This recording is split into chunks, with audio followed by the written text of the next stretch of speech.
Hello, everybody. We're live. We're we're live. We're here at the Monday Madness at Comics Related Hey. Madness, and today we are here with Mr. Rich Perotta. Hello. Yeah, Rich has been doing comics for a very long time. Long time. We're live. We're live. We're Yeah, live. look at me. Is that the delay? That's the 7 second delay, isn't it? And today we are here with. I hear that in the background, Phil. Oh my God. Uh, Long time. oh boy. Tell them a little bit about yourself, Rich. I don't wanna. Let them figure it out. Okay. No.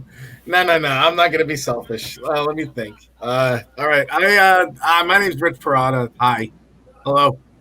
I was used to live in New York, and I live in Great Britain. Um, I am a comic book artist.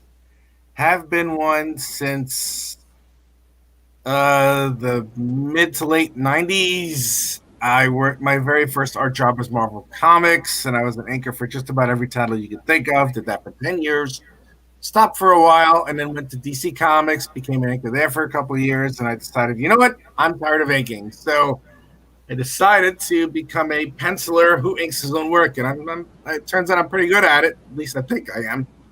For the Oh, last hell yeah. 7 years, I've been working for the indie circuit, and I just am about to put out my very first self-published title, and I'm really proud of it. And we're gonna talk. I guess we'll talk about it today, right, Phil? Yeah. I suppose. Incantessi. Hell yeah. Incantessi, yes, Incantessi. Incantessi. Incantessi. It's hard to pronounce with an Maroon. Italian accent. But anyway, uh, Incantessi is the story of a young lady named Cassandra Rossi. She is a ballet dancer who lives in Milan, Italy, and she finds out in the most uncomfortable and unpredictable way that not only does she possess the ability to channel and manipulate vast quantities of the mystic arts and dark sorcery and all that stuff, but she is also supposed to be destined to be the keeper of this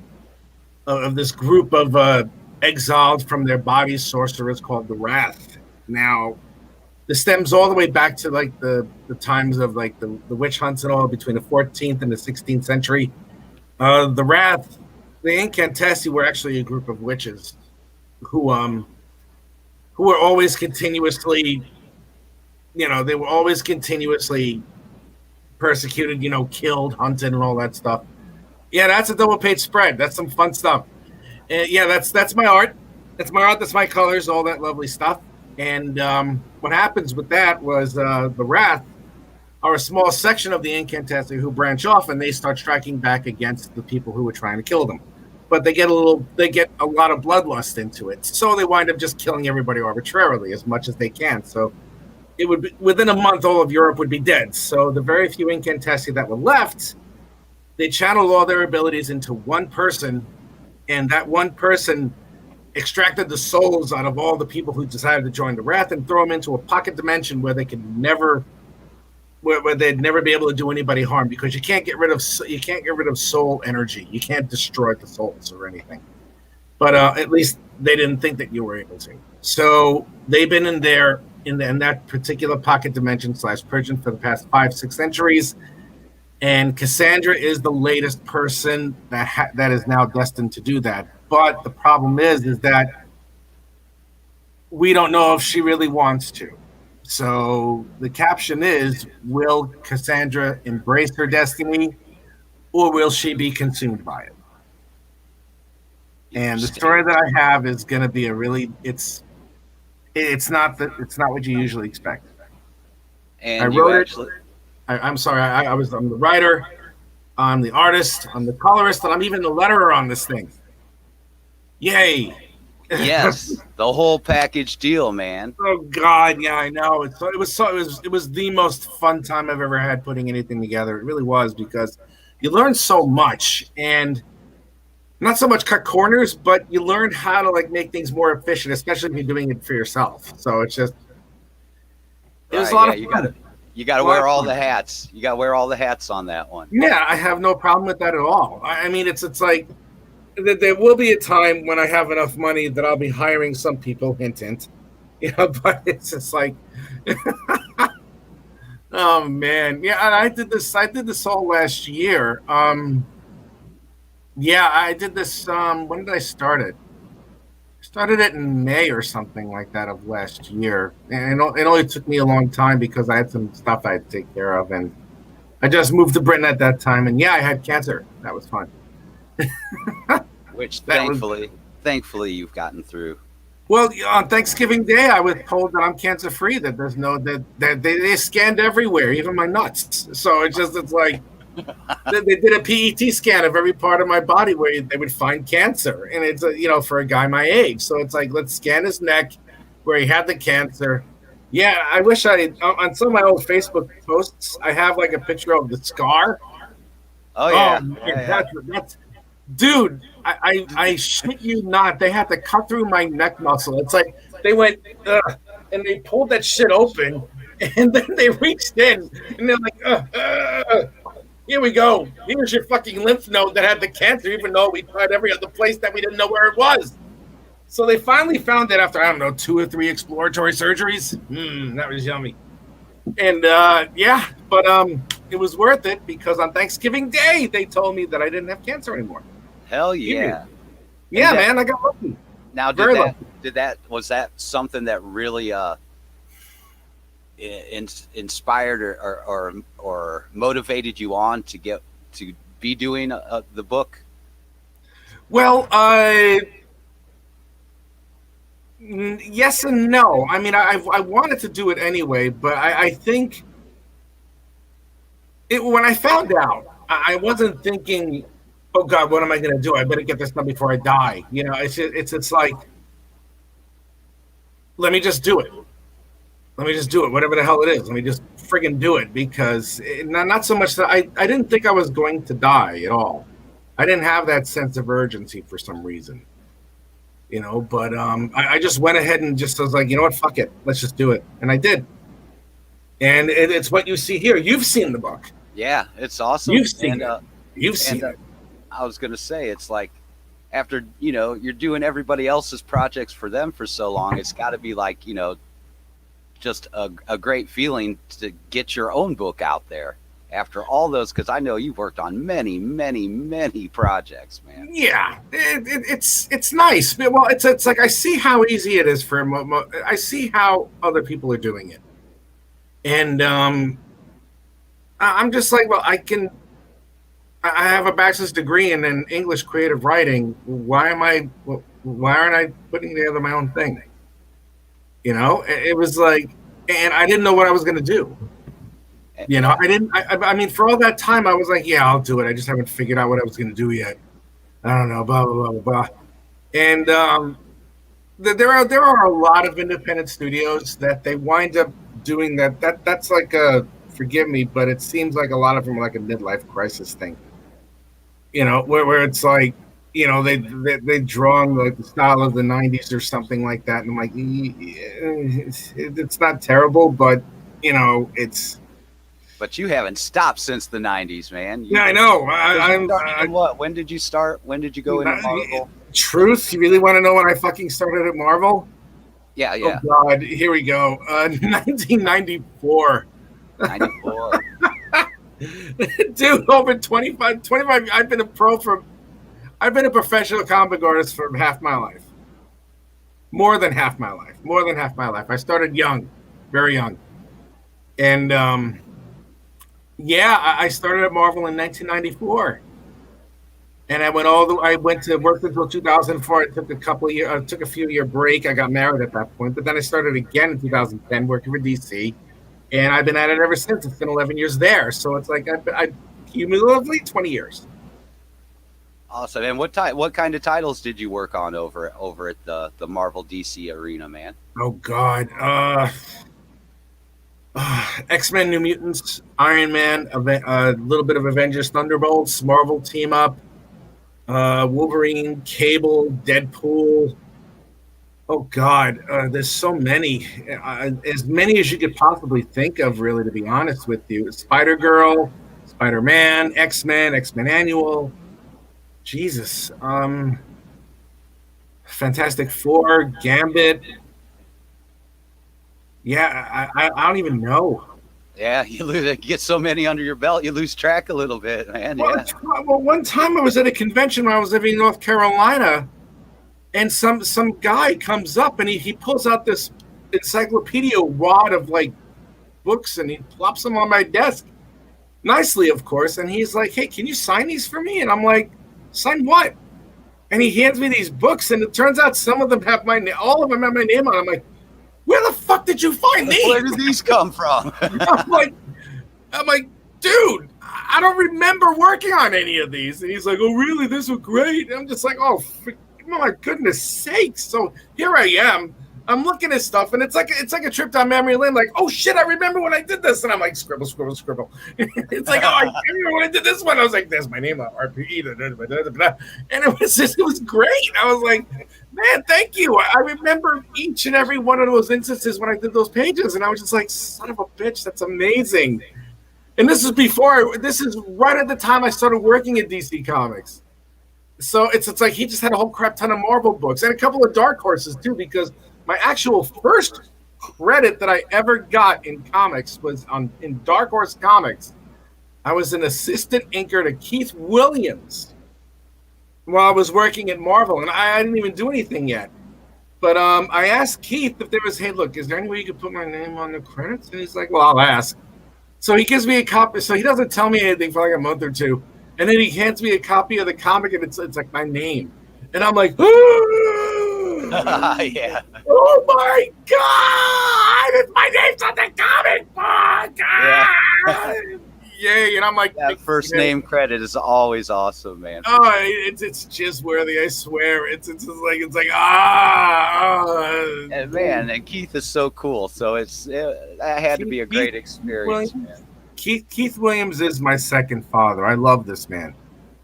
I love him. I love him like he's my dad. Truly, truly, truly. If he was the only one that I knew of, aside from a couple other people over at Marvel, that actually gave a shit. My family did not. My friends did not. My girlfriends at the time did not. And he's the only one who had faith in me. And he stuck by me. He taught me the ropes, and he taught me everything I know. He did. And everything else that I learned on myself was based on the knowledge that I got from Keith. Yeah. I love him. I love him like he is my father. I have told him that numerous times.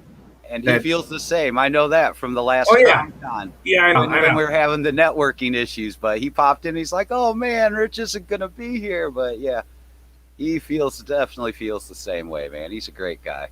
I wonderful man, best man I've ever known. Really, truly. So all that led to when I was going to start self-publishing, because I did the indie stuff, and I'm like, okay, I can do this. I just don't know what I'm going to use.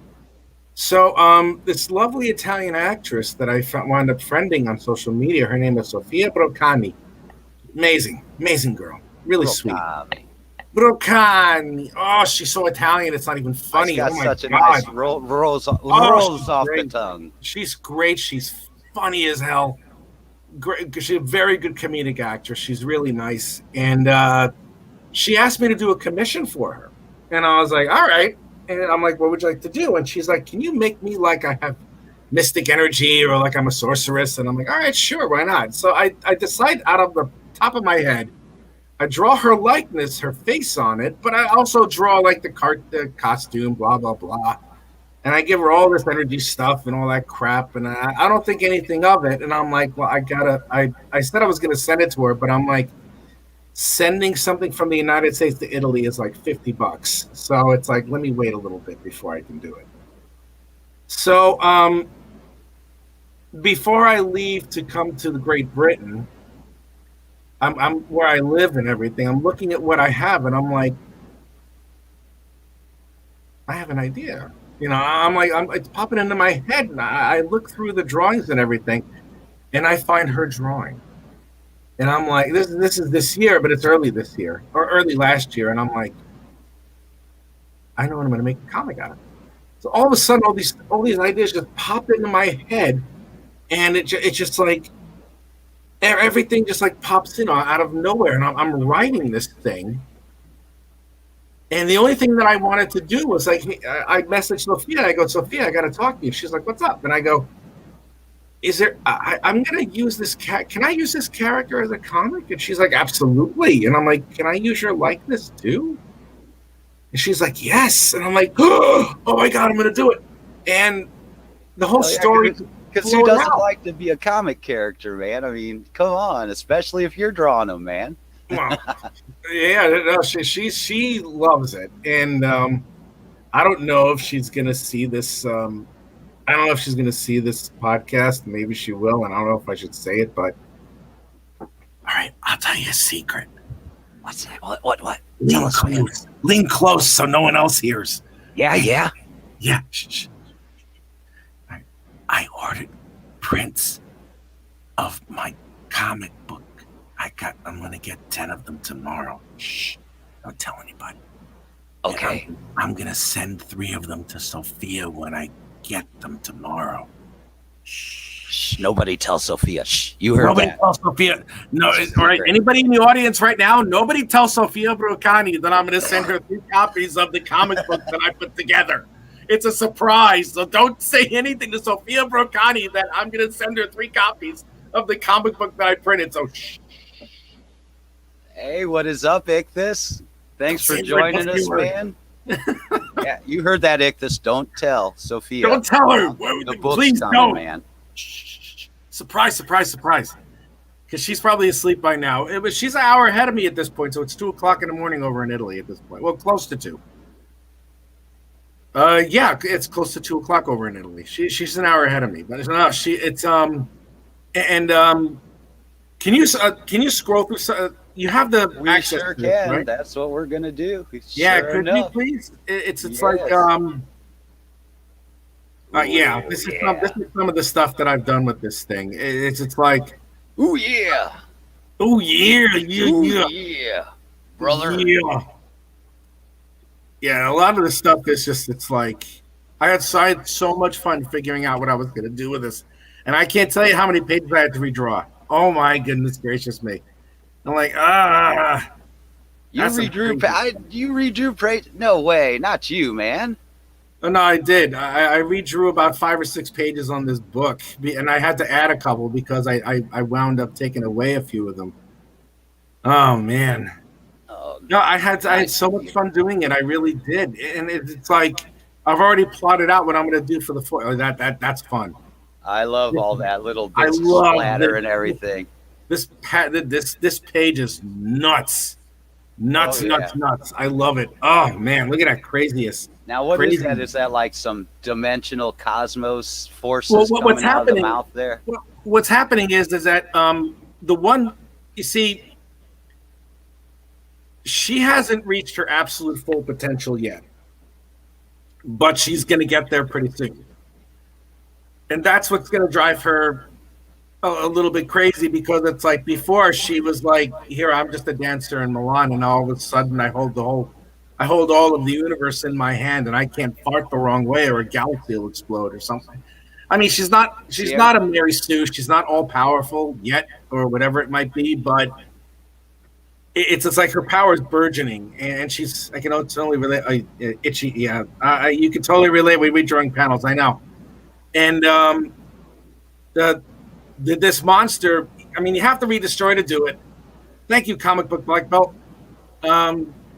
This creature over here is trying to destroy her and kill her, because if she dies, then there's no one is going to have the ability to hold to close the to keep the portal closed. So then the wrath would escape and then destroy all of humanity.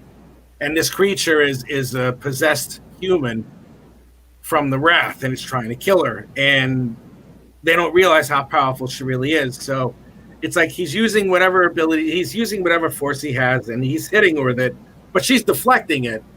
Like it's like, it's kind of like when this is gonna really geek me the fuck out. When Jean Grey hits Charles Xavier with like her power beam in X-Men like 136 or something like that. She's like, old man, you signed your death warrant. Zam. And it's like she knocks the shit out of Xavier before she like all of a sudden it's like, I am power, you cannot defeat me. And Charles Xavier is like, well, I'm gonna. But that's like the power that's being shoved in her face. But she's building, and if you see the panel over here where she's like, oh, thank you, comic book black belt. And she's just like, I have to admit, I hiked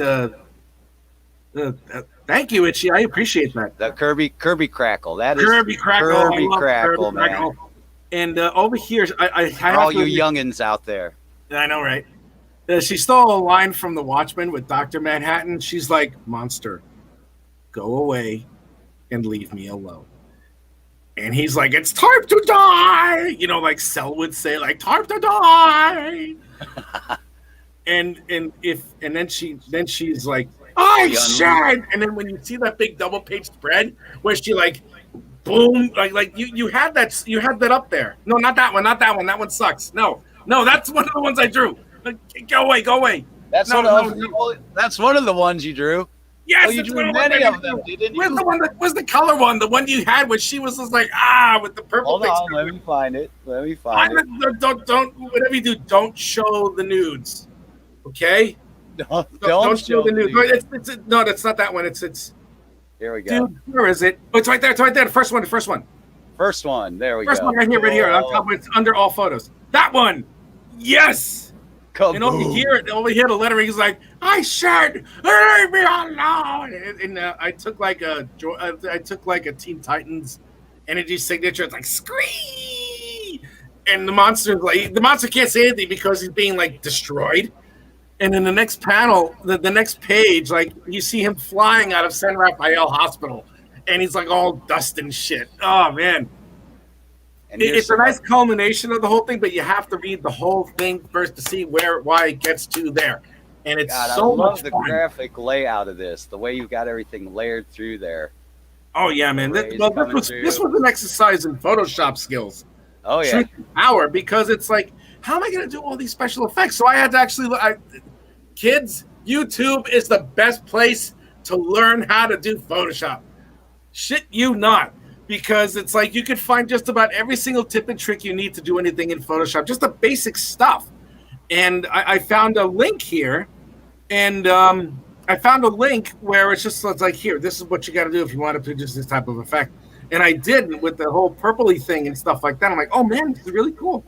And I'm starting to like actually do good work, So it's like. What? Starting to. You've done good work for a long time, brother. Well, yeah. Whatever. But it's just like I'm like whatever, and here I am, and I'm excited about it because it was so much fun to do. It really was, and it's like when you have that creative liberty and you have that creative ability, even if you don't have like monstrous creative ability, you're still going to make something great, because it's yours. It's just like I made this and it's mine. It's like mine. I feel like Daffy Duck in those cartoons where it's like he's diving into like the cave with all the money and stuff like that. And he's like, mine, go, mine. Mine, get away. No, mine. No, mine. Yeah, and it's like it was wonderful. But I have to admit, if Sophia Brocani didn't ask me to do that commission, I don't think I'd have something like this. I wouldn't. Well, that's awesome. Well, it's the truth, and it's like 'cause I would have used one of my lame ass high school characters. And it would have sucked. I even tried updating some of my old high school characters, and I'm like, man, these guys suck. Man, you inspire me to get back on board with that. I've had a few ideas tossing around in my head for stories for a little while now. Well, I've even actually, believe it or not, I've actually picked up a pencil again finally, man. You did. And that's because of guys like you and a lot of other creators out there, man. I see that. You inspire the hell out of me, man. Oh, God. I'm just who I am, dude. And thanks to everyone who was sharing the feed or allowing it to be shown in their groups are appreciated. Yeah, man. Yeah, whoever's watching me or anything like that, if you want to see, because I'm already on issue 2. I wish I could show you some of the stuff, but I'm already starting on I've already written issue 2 for the most part up to page 38 out of 48. And I've already started on principal art for the first bunch of pages, which is funny because I went through the script and I'm trying to rearrange shit to make sure that it makes sense. And it turns out it kind of does. So I'm happy about it. But yeah, man, I'm already on issue 2. So if anybody out there who sees this and wants to take a look at my stuff, just find me on Facebook. That's where I usually am.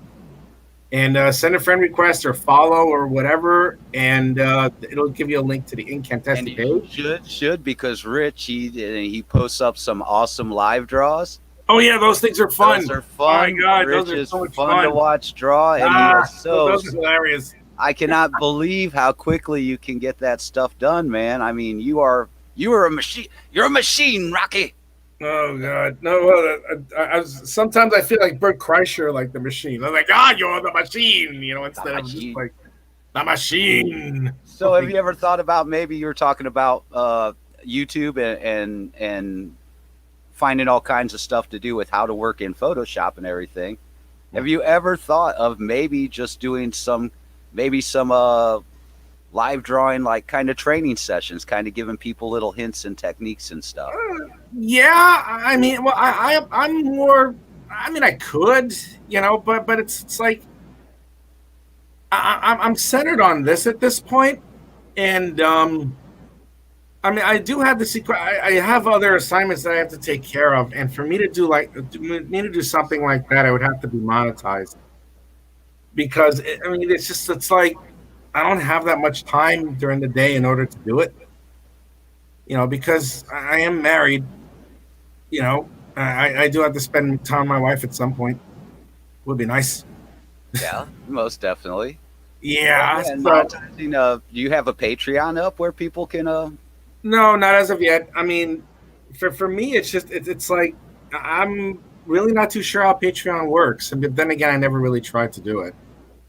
I mean, I just look at it, but I don't know. I think my focus really should just be creating and doing the stuff that I can do and seeing what I can do as far as making any type of money off of that. And I mean, it's more about the creative stuff, but I understand that, making money is obviously essential in this society. So I'm much like you with Patreon. I kind of get a little bit of the gist of it, and I've gotten an account up, but I have not used it yet. But as far as creating, a lot of what I see goes on with that of what I've seen so far.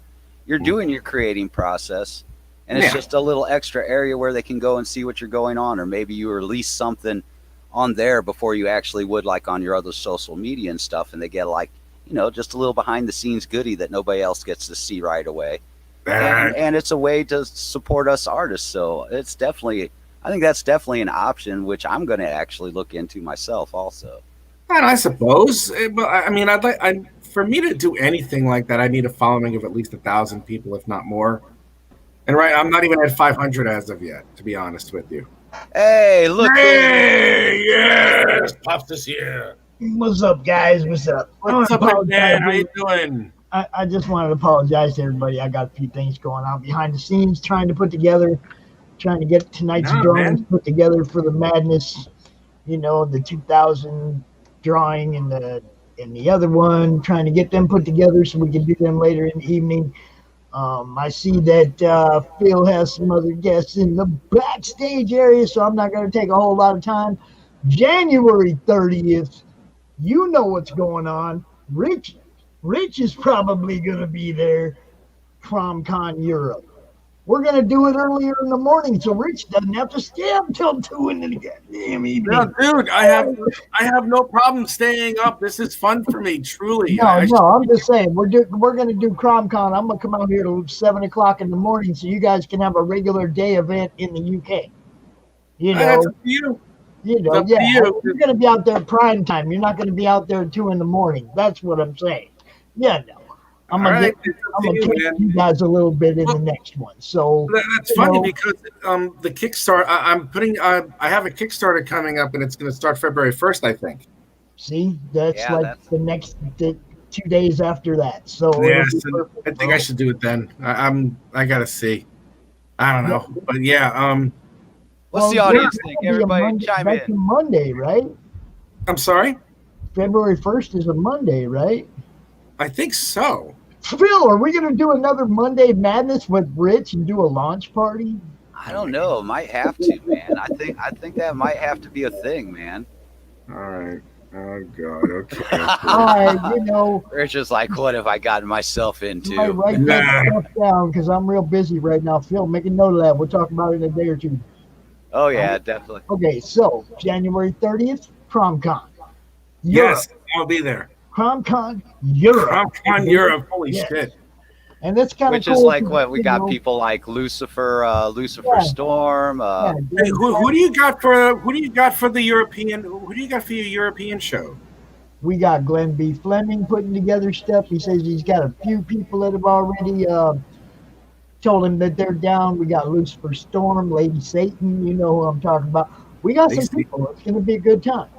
All right, man. Look, I could share it with if you want. Yeah, I can share the show with a bunch of people here in the UK if you'd like. Yeah, well, that's what we're doing. It's that's easy. I'd be more than happy to do that if you'd like. The sign up just went up. You know Marv, right? Marv E. You know, yeah, Marv Vascalones or whatever from Portugal. He's like Sin Killer is the book he's putting together.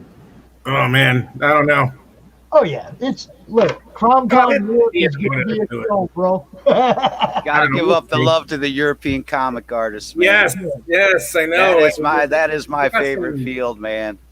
I really got to tell you, the independent circuit here is far more potent than it is in the United States. Well, that's why I'm trying to make sure that you guys get some play, but in prime time in your area, not just. It's always prime time in our area when I do it, and it's like, but you guys live over there, and you want your audience there where shipping is cheap to buy your books too. You know? Well, that's another thing too. It's like most of my. I mean, I have a decent audience here, but my audience is so predominantly American, so it's just going to be like, all right, how am I going to do this? Because it's like fine, because you're later in the day anyway, right? I mean, you know, you're going to be out here like 4:00 in the afternoon here. Easy. Stuff like that, right? You'll be fine. Yeah, we'll make sure you get prime time there, but you're still at a good time here too. You know. Thank you. I'm honored, man. Thank you. Pops, Did I give you Did I send the comic to you? I'm pretty sure. I think you did. I don't know. My email's really messed up. Phil, what did you say? I'm from people left and right, my contacts and everything. I don't even want to get into all that. So, what'd you say, Rich? You kind of went. I emailed that to you. I was going to see. I wanted to know what you thought of it. I'll have to look and see. Like I said, it's like my email's been really. Oh man, I wanted to see what you thought of it. Oh, I didn't catch any of that. You went all Max Headroom on me. Phil, did I send you the final version? No, not yet. No, I think Phil.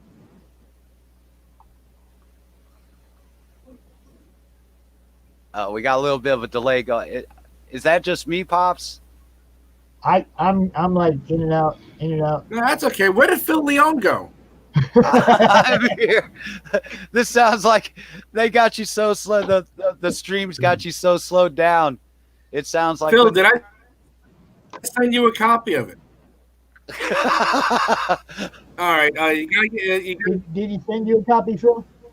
I'm sorry. Go ahead. Go ahead, Pops. Not you first. Not quite yet. I did not get a copy yet, man.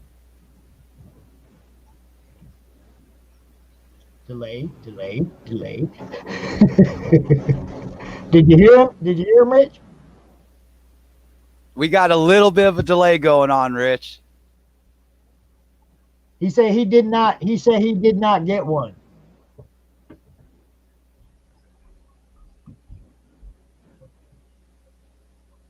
Uh-oh.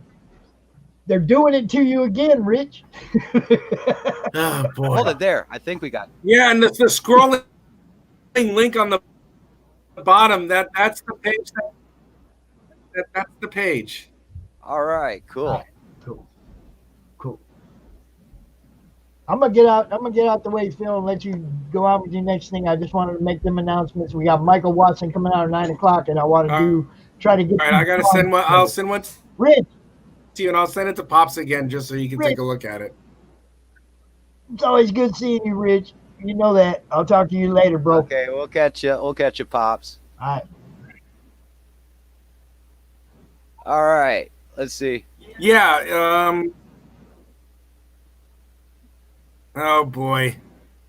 Okay, I think I got you back. Yeah, I'll send him one, and I'm gonna send you one again, Pops. Oh, cool. I got you back now. I can hear you. For a little while, you were slowed down. You sounded like you'd been in the pub for a few hours there for a minute. My internet should be fine. My internet. Oh, God. Anyway, are we okay now? I can hear you fine. Your video's a little bit lagged, but your audio's fine. Or it was.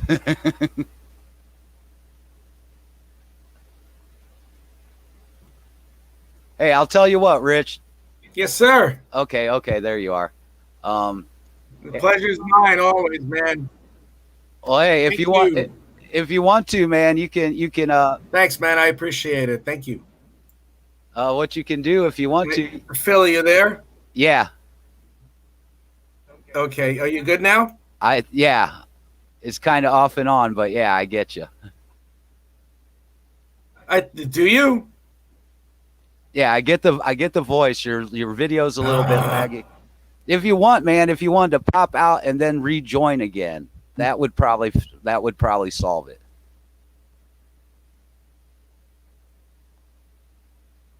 I wish I was. I'll send you a copy, and I'll send Pops a copy. Awesome. Now, did you want to stick around for a minute and meet our next contestant? Okay. But yeah, everybody keep Okay, all right. Well, like I said, I'll send you the whole. I'll send you the whole issue. I'll send you the whole issue digitally, and I'll send Pops the whole thing digitally also. I think I sent it. Wow. All right, cool. That sounds awesome. And yeah, and you're starting up that Kickstarter starting in February, correct? I think that is a yes. I'm pretty sure. But hey, Rich, if you want to, why don't you try popping out of the StreamYard real quick and then pop back in. See if we can get a better connection with you.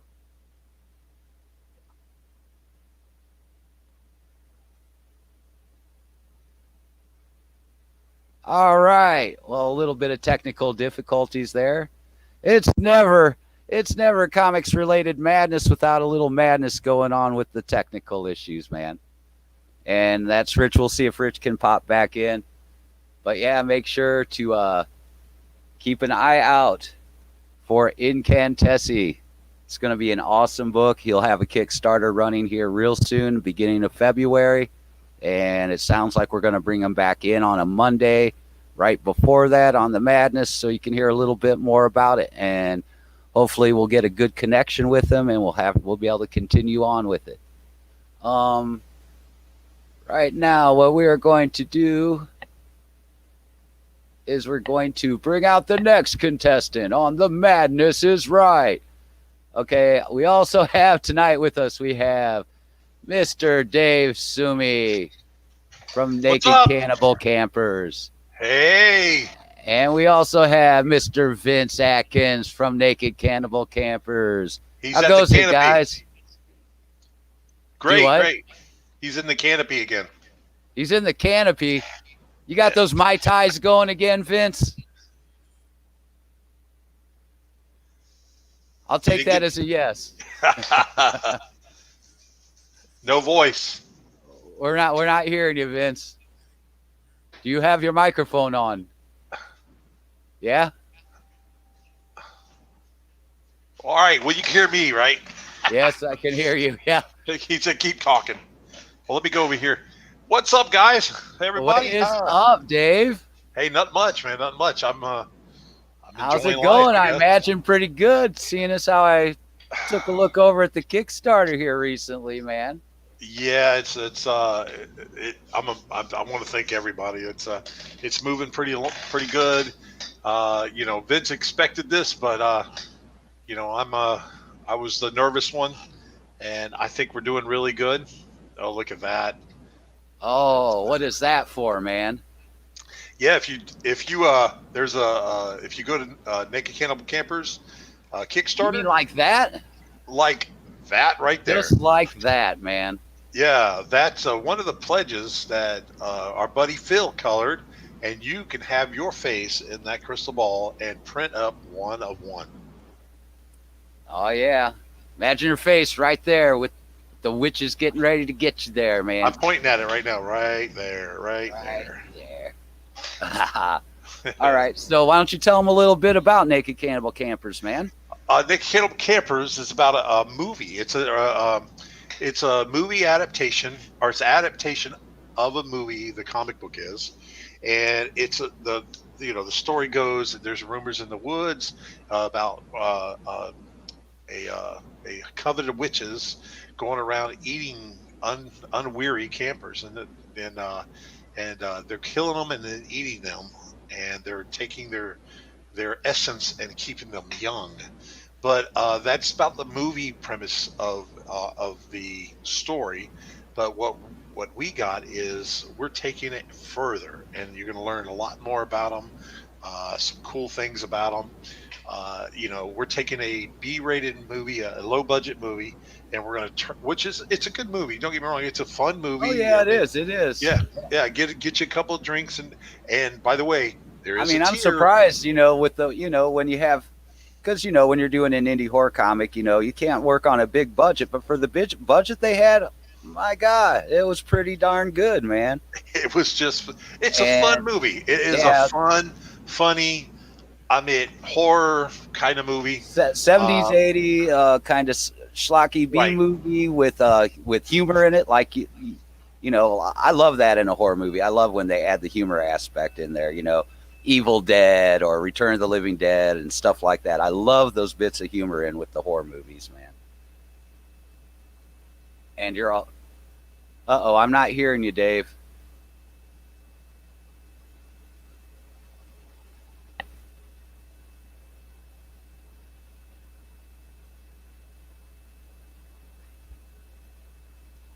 Hello. Hey, this is Vince. Oh, hey, Vince. I think we lost Dave now. I can hear you now, though. All right, you got any questions for me until he figures his out? Oh, yeah, sure. Yeah. Tag team, man. Yeah. Yeah, go ahead and tell them a little bit more about, what's going on with the book, and relevance between that and the movie and all the good stuff, man. Well, I probably missed a little bit of what Dave had to say as I was switching cameras, but essentially we are adding more backstory to what was originally in the movie to kind of explain why all this is happening, how it's happening, really concentrate on the setting, and maybe fill in some of the gaps that Sean might have wanted to tell with the movie, and time, budget didn't allow. And so we're gonna further the story and give it some width and breadth, and hopefully enhance the franchise for the people who are already fans. And we are certainly bringing in some folks who weren't aware that it was a movie to start with. They're kind of surprised to find that, this is a movie. So doing what we can to help build the franchise. Oh, and I know people that dig that. They like that one tier, man. Last night went on a live, and that I guess the movie's kind of hard to find right now. He was trying to get it on he couldn't find where to get it anymore. He was trying to bid on it on eBay. Right. And then he saw what we had going on, or what you guys had going on with Naked Cannibal Campers, and he saw that tier with the DVD, and he's like, hell, I might as well get the DVD that I've been trying to get, and I get all these cool books with it too. So yeah, it's he was a actually very happy Cannibal Camper, man. very good. I'm glad to hear that. Let's see if we can get Dave. All right. Try unmuting your mic a minute, Dave. See if we can get you again, man.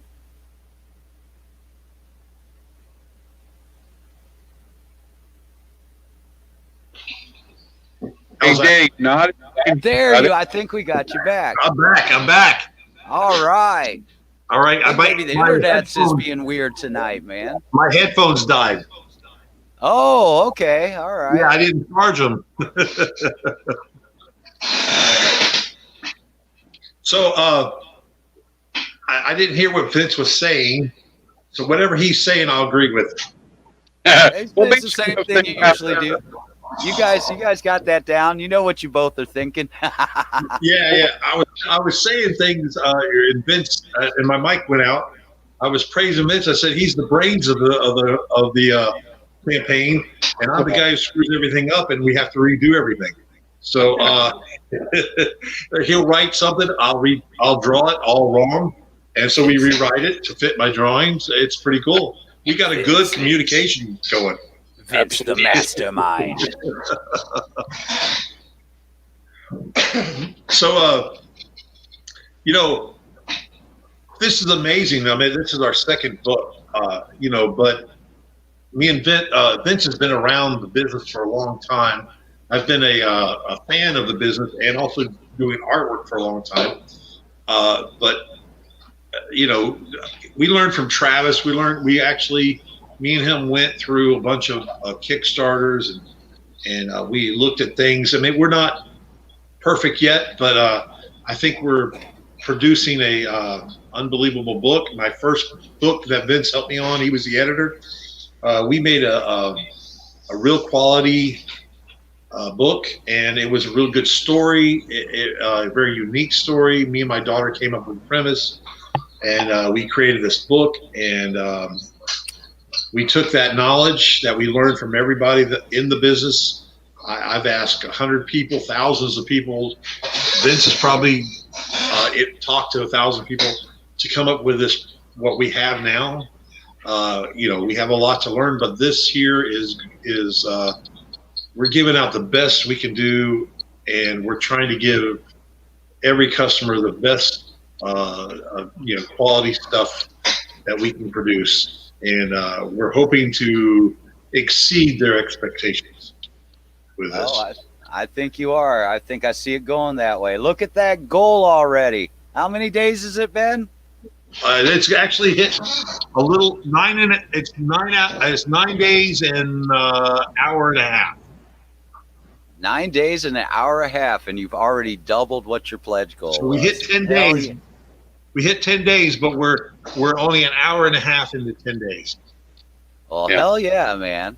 Yeah. You gotta dig that. Hey, let me see. Well, go ahead. You want me? I should play the video. I can play the video. Oh, of course, play the video. Let's of course, do that, man. Vero I can't pronounce his first name. McDavid is unbelievable. He is our video expert. He is the one also that's going to give you guys all the video, what we call them, motion covers. All the fun covers, all the fun drawings that he's putting motion to.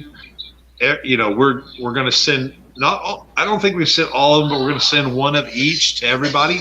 We're going to pick the best because he's done. It was 3. Now he's done probably 20 or 30. So we're going to pick the best ones and send everybody's going to get a bunch of those motion videos. So they're going to enjoy it when they get the Kickstarter. Absolutely. Yeah. All right, So go ahead and play the video. There we go. Let's roll that beautiful bean footage. Make it bigger.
Naked Cannibal Campers.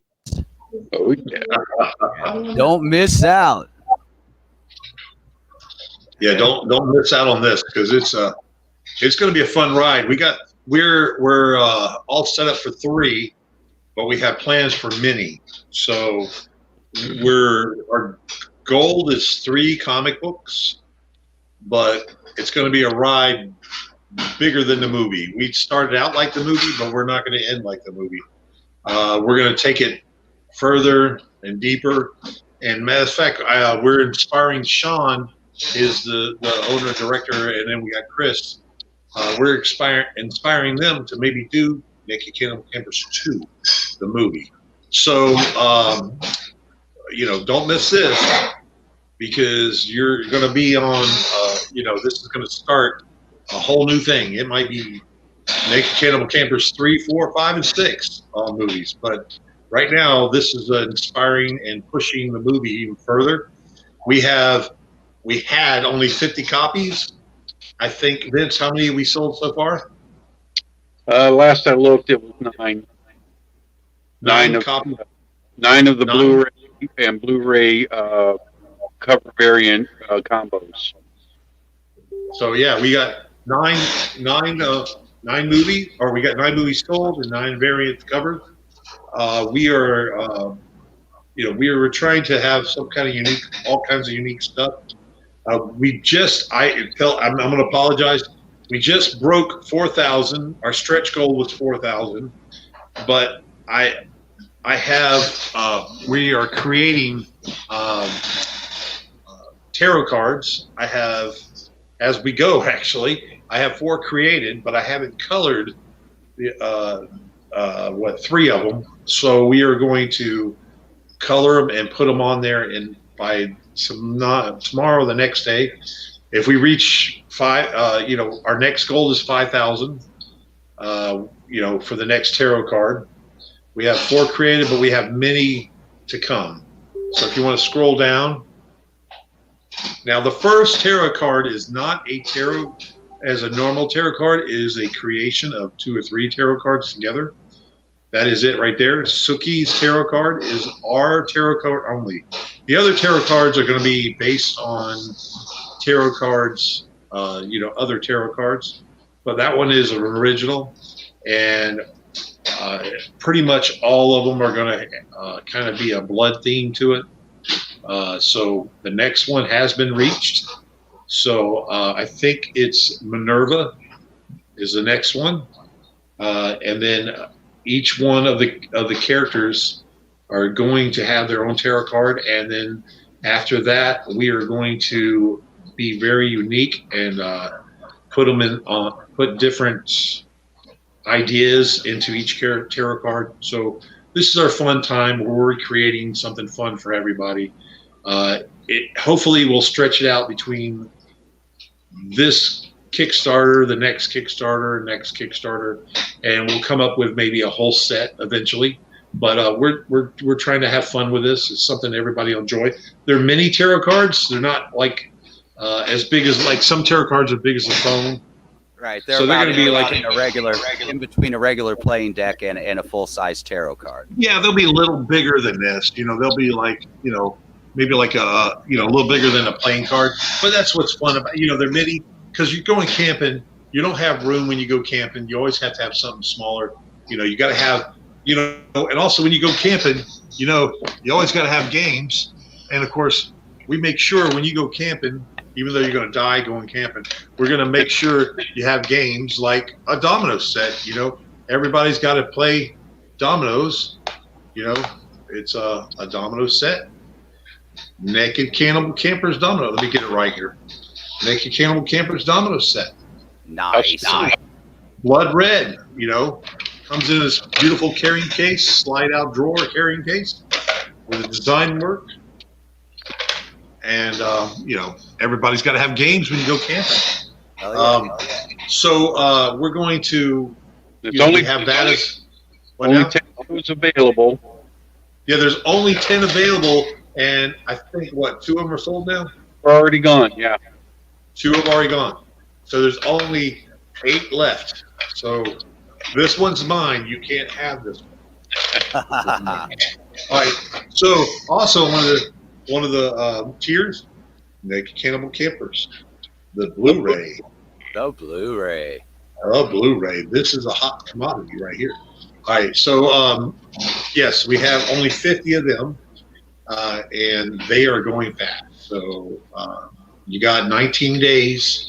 If you want one, jump on board. If you want, a Naked Cannibal Campers, not many left. So,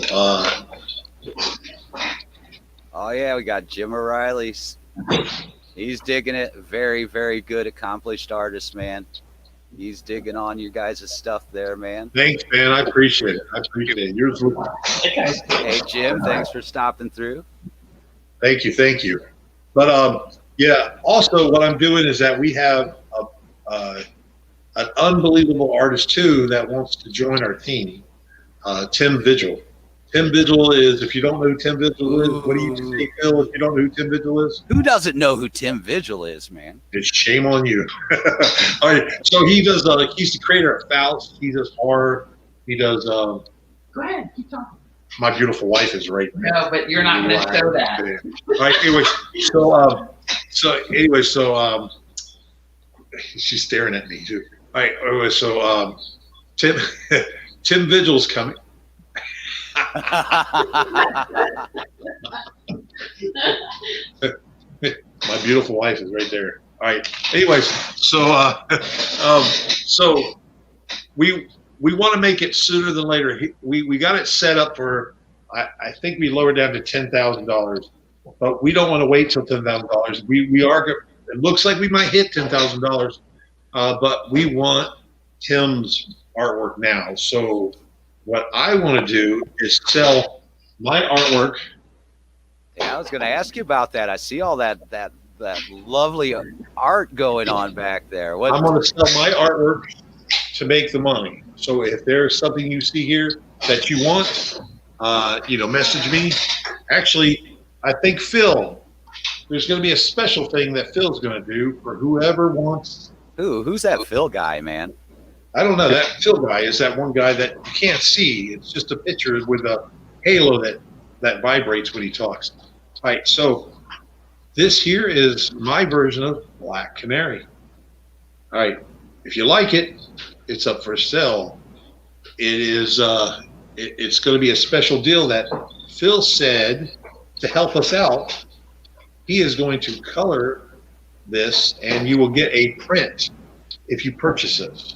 Ooh. So contact me on the price. Actually, contact me with a price, and we'll see. I'm trying to talk about the highest bidder, so it won't go lower than $50. But we want it going higher than that if you can. Yeah, all of these don't sell. Line work. Thank you. Just to be clear, David, what you're saying is they're getting the original art piece and a full color print. Yes. Right. Yes. Of this one. Now, all the others, like I said, are for sale too. So if you see anything you like, let's see. Anybody who likes Harley Quinn, that's me doing Harley Quinn right there. Batman. I love the crazy look I made on her face. I think she looks a little crazy. You like the mighty Thor. Now these are my favorite pictures. I've kept these. I'm about surprised Pops hasn't popped in by now. Look at that, Pops. Thor, man. Thor. Pops. It's calling to you, man. Pops. All right. Okay. And then Silver Surfer. Silver Surfer. Oh, I really like that one. Anybody like Silver Surfer? That is really cool. Surfer. It's kind of a play. If you feel it, it's actually got the whiteout makes it feel 3D. So it's really you get cool. some texture going on there. Yeah.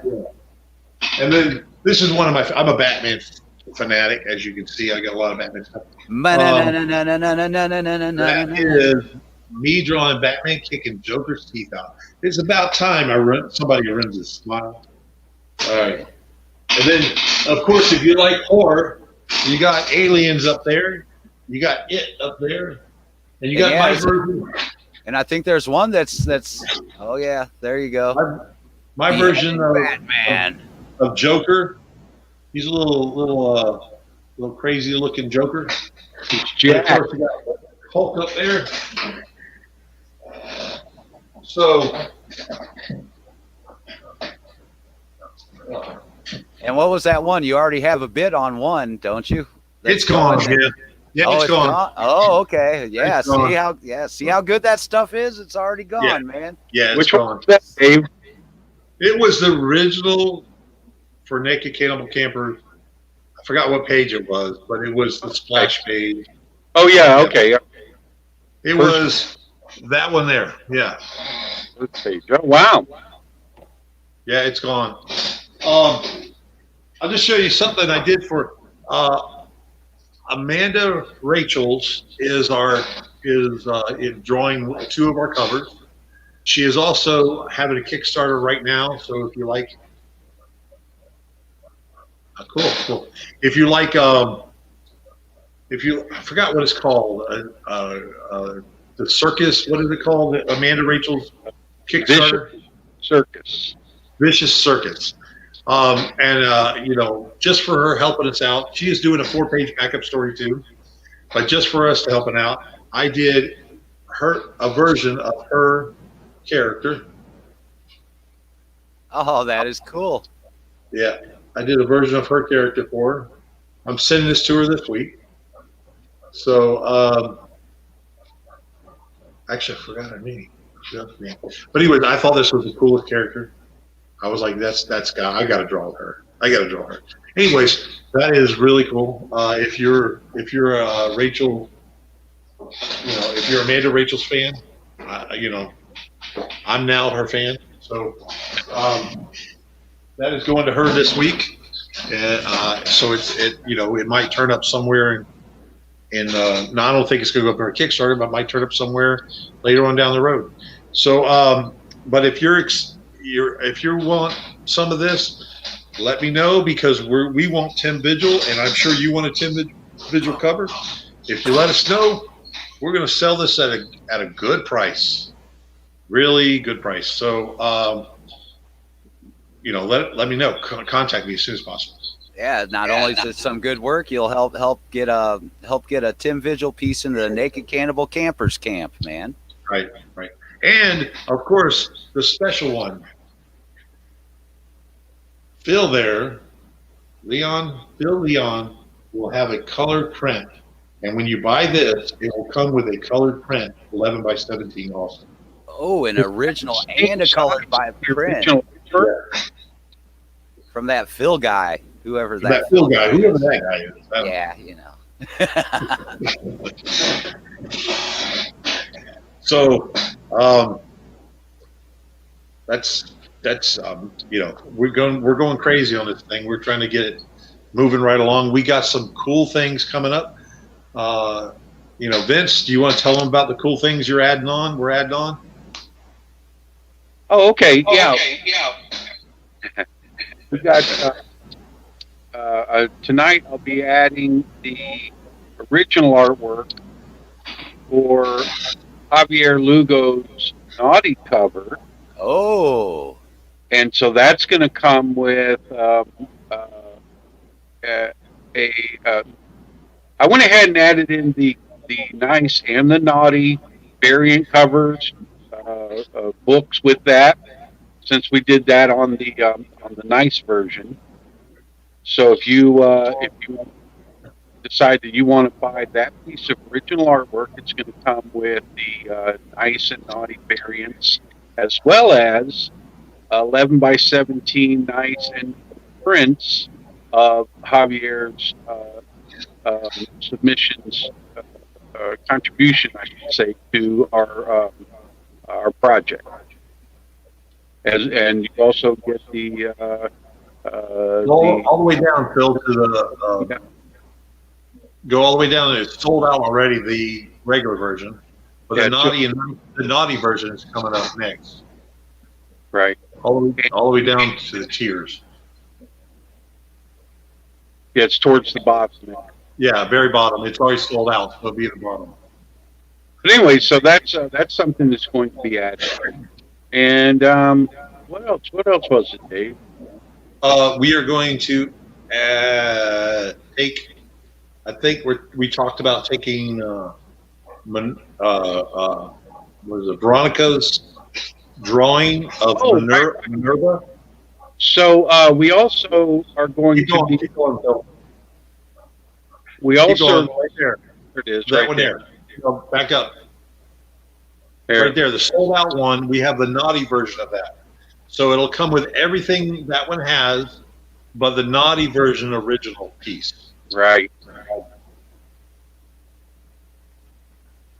And Veronica Rain, who is one of the actresses from the movie Naked Cannibal Keepers, submitted a piece of artwork to us that was so good. We originally asked her if we could go ahead and use it as a pinup book, and she gave us permission to do that. But we think it's so good. There it is, right there, the censored version. We decided that we really want to add that on as another cover. And so we're going to be adding that as a tier. And this is artwork by Veronica Rain, one of the actresses from the movie.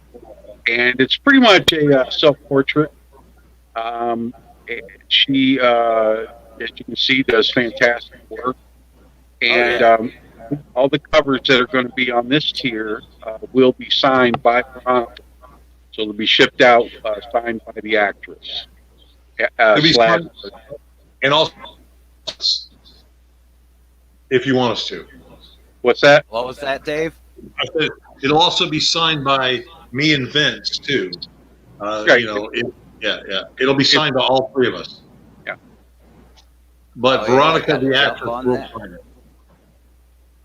And yeah, and that is one of, I'm guessing that's one of the motion, isn't that? That Because you do have That is what a motion cover looks like. Now that, and now that cover is going to be obviously in gray tones, but you see that white cloud, pesky cloud in the front, that's going to be gone, and the figure will be shown in its full glory. Yeah, And there'll be two things looking back at you there. Two things. Two things Looking back at you. Two things looking back at you, yeah. And also, I mean, it brings it up that you've got some other motion covers, correct? That'll be part of the packages by. Go ahead and tell them about that too. Okay, we first had McDavid created about 3 motion covers. We were excited, so we wanted to give this to the audience if they purchased stuff. We wanted to give it to them. But he winded up doing multiple of them. So every cover has pretty much a motion cover. So when you buy it, once you get to buying a printed copy, you'll receive at least, and I think we're going to pick the best ones because he's done multiple for each cover. He didn't do just one. But we're going to pick the best ones we think for each cover, and you will receive a motion cover for each cover, like this one. This one here, except he did one without the censored, and we're going to send you the one without the censored. And those are also full color. The others are full color. This one, like you're looking at now, Veronica's artwork is not full color, but the others are full colored. If you go to our group right now, I have 2 of them up, but they are censored. There you go. Yeah. So Facebook group, Naked Cannibal Campers, and you'll see some of that. Yeah, just to clarify, this piece of artwork that's up now, that was originally rendered in black and white, so that there's not a color version of that as of yet. Right. And we're not going to, as of right now, I don't think we're going to change that. So Right. No, it looks so nice just like that, man. It's got that. She is amazing. This will be her first printed piece, and I don't see why, because of how awesome she is. And we are thinking about also commissioning her for the next Cannibal Camper 2 to do a full cover on purpose. Oh, nice.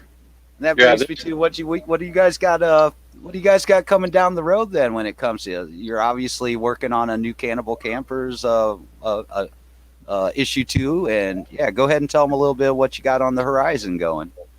Well, we have to think ahead, and originally when we were talking about the licensing on this, it was slated for a 3-issue limited series with the option to go longer if there's a sustained interest in the story.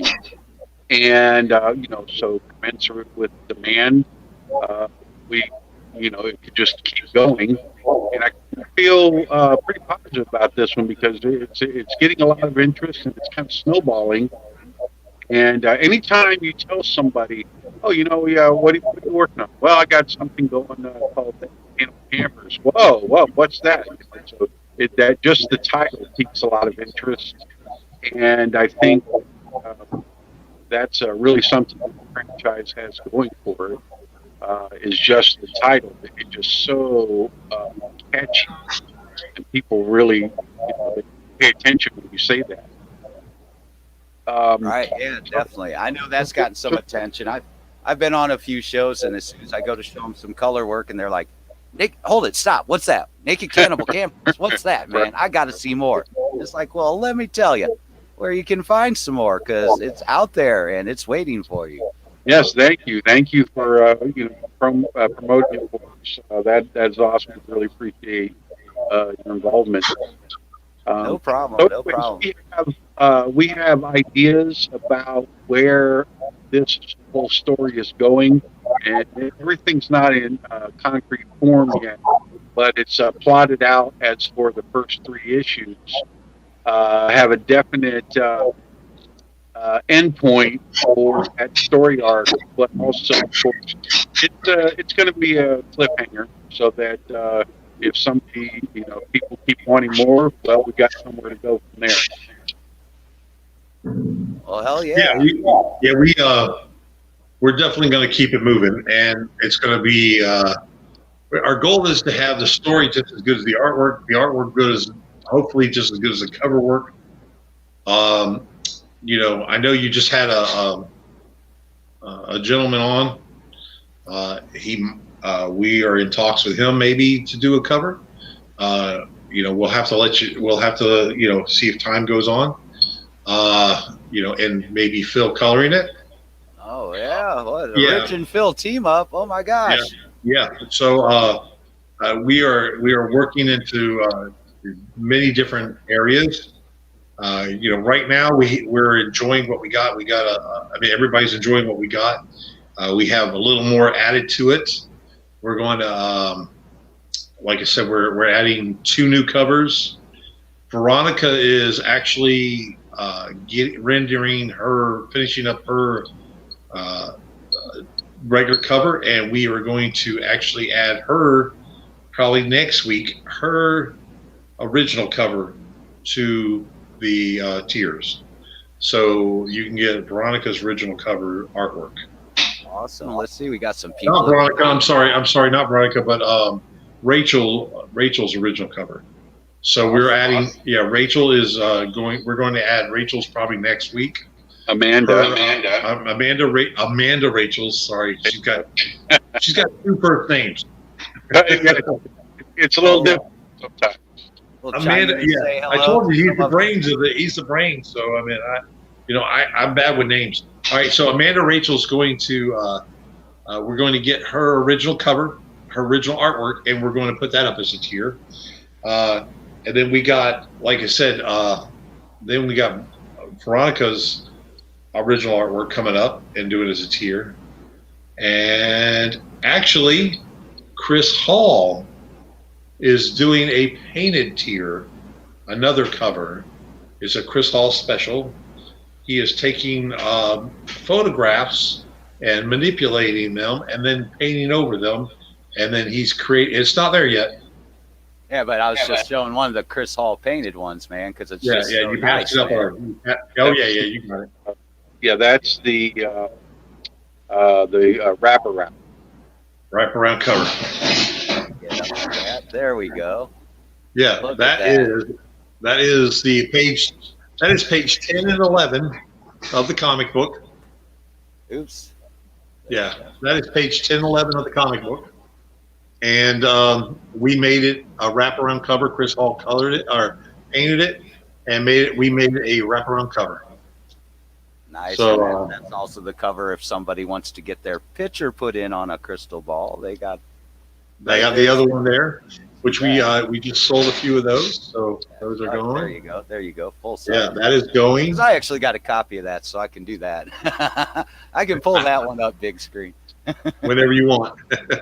Yeah, people really like that one too. That's I think every time they see it, they think it's very eye catching. I'm glad they dig it, man. I had fun working on it, man. Dave does some cool work there, man. And I really like the Chris Hall painted. He does some good painted work, man. I really dig that one over there, man. Yeah, me too. I think it's pretty awesome. Hello, guy. Hello. And yeah, he's definitely awesome. I can't wait to see. He showed me preliminary work already, and I'm like, wow, okay, we got to have this one. So you're going to be amazed, guys. Are going to be amazed. So we have three new things now. Astounded and amazed. It's amazing. Hey, All right, let's give some of our audience here we've got Facebook user that says hello guys, just pop in and say hi, and that's actual Jonathan Brooks. Hey, Jonathan. And then we have Beyond Time. What's up, peeps? What's up? What's up? And they also they see Pops in the chat. Pops is staying busy in the chat. He'll be out here in a little bit, as you can see. Where is that? There you go. Pops says he'll be out in a few. Ooh. We've got hello guys. Let me see who that is. That's Trish. Yeah, she was on the stream the other night, and I think she's the one that ended up getting that one nice ink she did. right? Yeah. Yes, she did. All right. Go ahead. I just wanted to chime in with some of the, No, I'm all for that. That's cool. I'm glad everybody's there to say hi. So, I got a question for everybody on there. Which one of these is their favorite? Just they don't have to buy it. I just want to see which one's their favorite. Maybe somebody could say something. Which one of these are your favorite? Chime in. Which one of those prints of Dave's wonderful ink and line work do you like? Surfer. Yep. Pops likes the Surfer. You don't like the Thor? Trish says, happy to be excited for Mike to get that artwork. Yes. Yeah. But yeah, the Surfer. Yeah, Thank the Surfer's one of my it. Surfer's one of my favorites too. Canary and Surfer are my two favorite. Did you see the Thor one, Pops? I don't know if you noticed the Thor one. Show that one, man. Look. Ooh, look, Pops. Oh yeah. Gotta catch them all.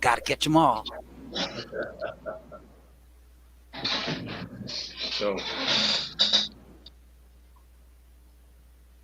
my favorite is coming to me. Mike James Benston. Yeah, there you go.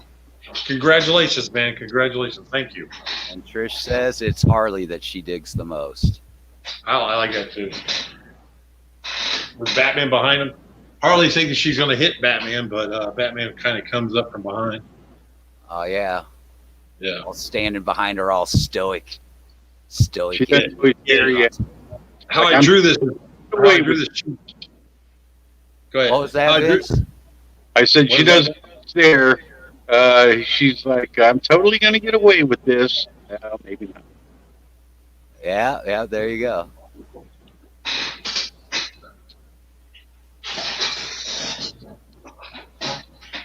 Yes, it does, Michael James. That does show your name, man. All right. Yeah. Oh, no, hold it. Who's that? Who the What's heck up? is that? What's happening? How did you get in here? Who let you in? Man, crazy stuff, man. Crazy stuff going on. I don't know what to say. My younger brother, they like video dialed me earlier, like a butt dial. Like they didn't know they dialed me, but it was video, and I could see my sister-in-law waving her phone around, right? Like because she's Italian, talks with her hands, you know. So I'm cracking up because I can't hear what they're saying, but my brother's all like this, just with his head down like this, and the phone's just flying all over the place. And I'm like, man, I wonder if I should call them back, you know? So What was that, called, Trish? So check it out. I called back, and my brother had tested positive for COVID last week. Oh. He was like grumpy because he had lost his sense of taste and nothing appealed to him. So, you know, it was like he was just grumpy. So he got a headache, and you know, but I mean, we're tough. I'm sure he's well on his way to getting better. You know, because he told me he ate some pizza yesterday. He's feeling better. So, you know, everybody just ride through this crap. We're all gonna get through this, man. We're all gonna get through it. You know, and there it is. We'll work through it. And that's the first person I personally know, other than my son and myself and my daughter, that have had their daughter-in-law. You know, other than that, I don't know. That's the first person I've known. You're lucky. I've lost a few people here. Just recently, a musician from the community passed from it. That's what I'm saying. It's like living out here in the boonies. It's like we're just not as impacted as people in the cities are, where they're all crammed together. You know, it's like I'm staying out here in the boonies, guys. You're staying hunkered down in the bunker. No, I mean, as much as look, I was a city boy all my life. Okay, as much as I miss concerts and football games and hockey games and all that stuff, I'm just happy just fine where I'm at right now. Hey, check this out. Trish likes that. I'm thinking she's talking about that Harley pick, and she wants it if it's still there next payday. Hell yeah, Trish. And on that, Give me a call. Hide the What? Break out, puff, pass, all that. Oh. Shout out to Corey Dwayne Ellis. You know what I'm talking about. Just because. Yeah, so guys, you guys know I'm paying attention to what you guys are doing because I pay attention to what Phil's doing. So, you know, it's like I'm an avid fan for sure. I don't know if you guys know Michael Watson, but he has a podcast, Chat and Draw. And they just got to their 100 episodes just this last week. So he's scheduled to come in at 9. I wanted you guys to go ahead and throw out that last where we can find you stuff. But then I wanted you to hang around long enough to meet Michael. You might want to be on his show. He might want to have you on his show. Yeah, we wanted to do that with Rich, but unfortunately, Rich's connection got lost because, yeah, I'm sure he would have wanted to go into a big thing because if people don't know, Dave used to do a little bit of wrestling back in the day, man. And Rich is an avid wrestling fan, man. But maybe we can do that next time, or when we get. What do we got there? Hold that back up again, Dave. No, I don't know what you're talking about. I don't see anything. Oh yes. Oh yeah. That's awesome. Oh yeah, brother.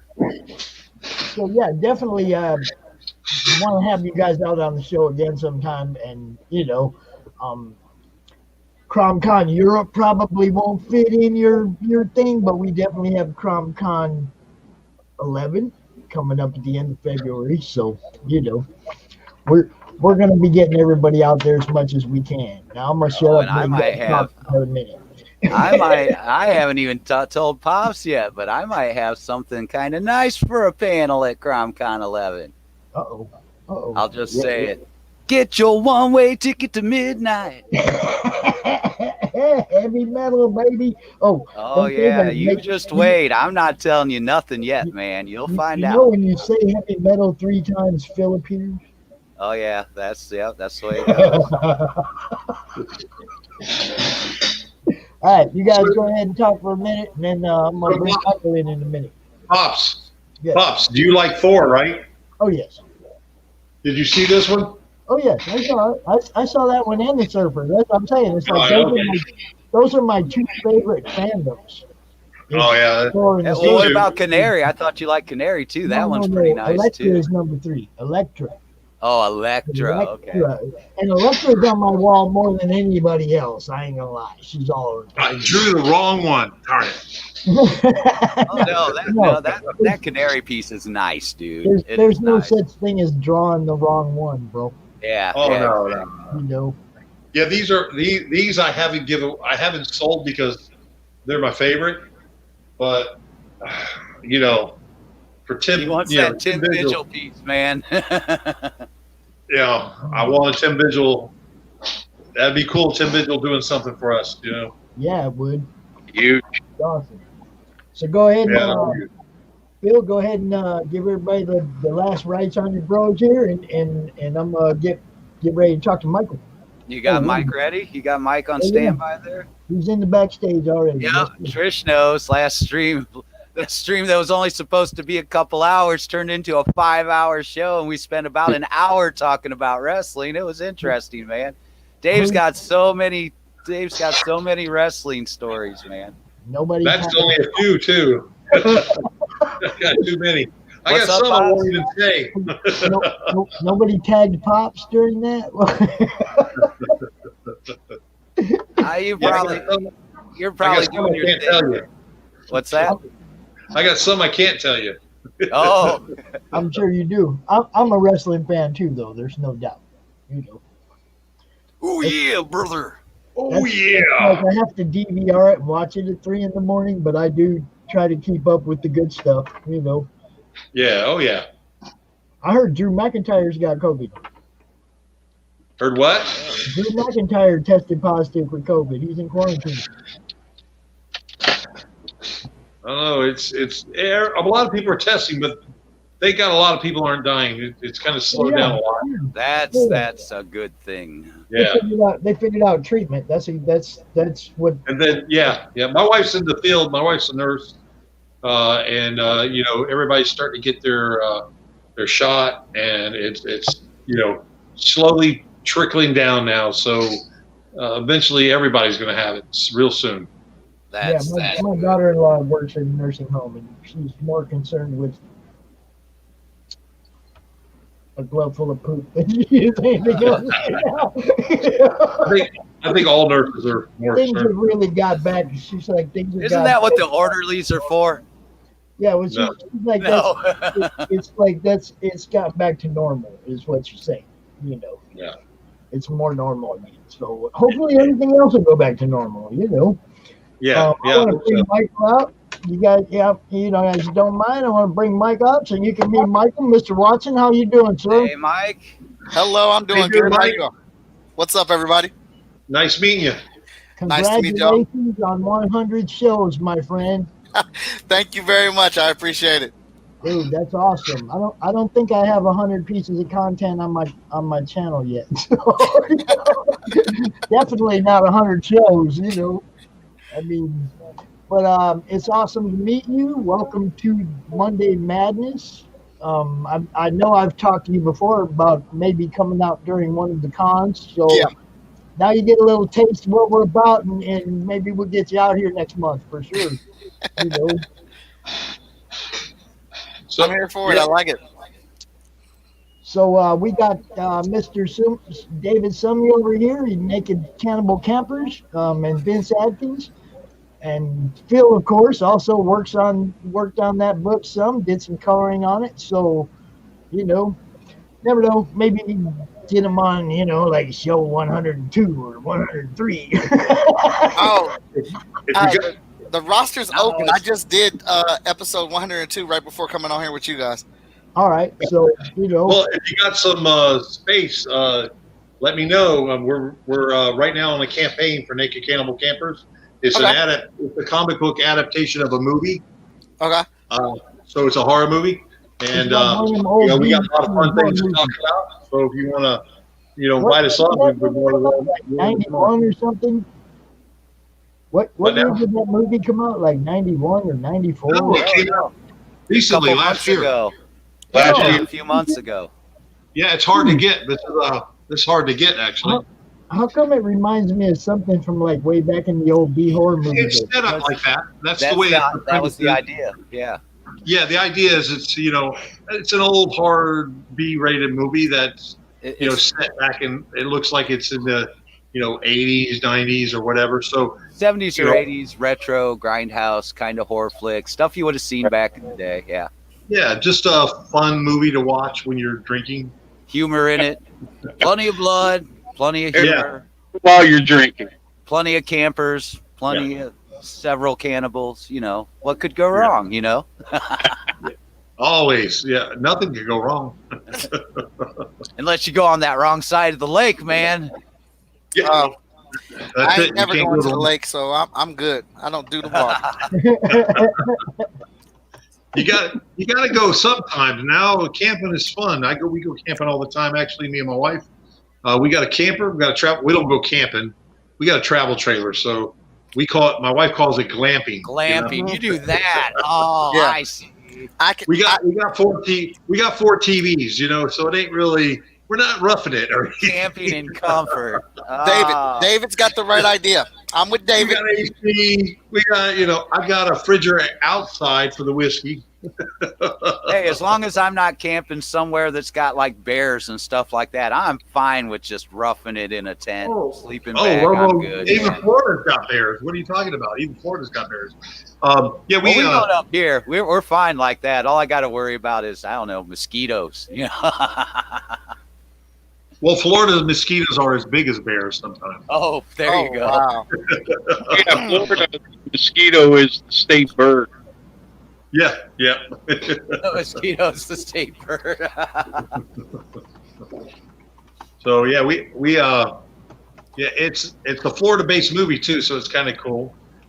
So it's kind of got the Florida feel. We kind of put some palms in there and stuff like that. So it's pretty cool. So I had to talk to Karen for a minute. We're trying to get the madness drawings together. Probably won't be able to get them together tonight because trying to get 2,000 people into a drawing on a randomizer for 2 different drawings is kind of a pain. So we probably won't do it tomorrow night. A pain. Listen to you. I've done 3 live shows in the last 3 days, dude. Dude, I have no idea how to do them randomizers and stuff. I'll let somebody who knows what they're doing deal with it. Oh, you can find simple ones on the browser, man, where you just put in the amount of numbers, hit the button, and it'll come up with a number for you. Now, bro.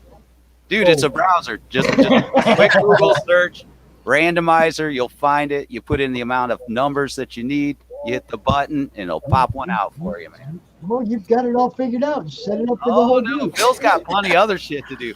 Bill's got to get back on some art after 3 days of live shows, man. I got some art to get done. And one of them was 5 hours long. Oh, yeah. Yeah. Sounds like he enjoyed himself. I ain't going to listen to him whine about it. Oh! Yeah.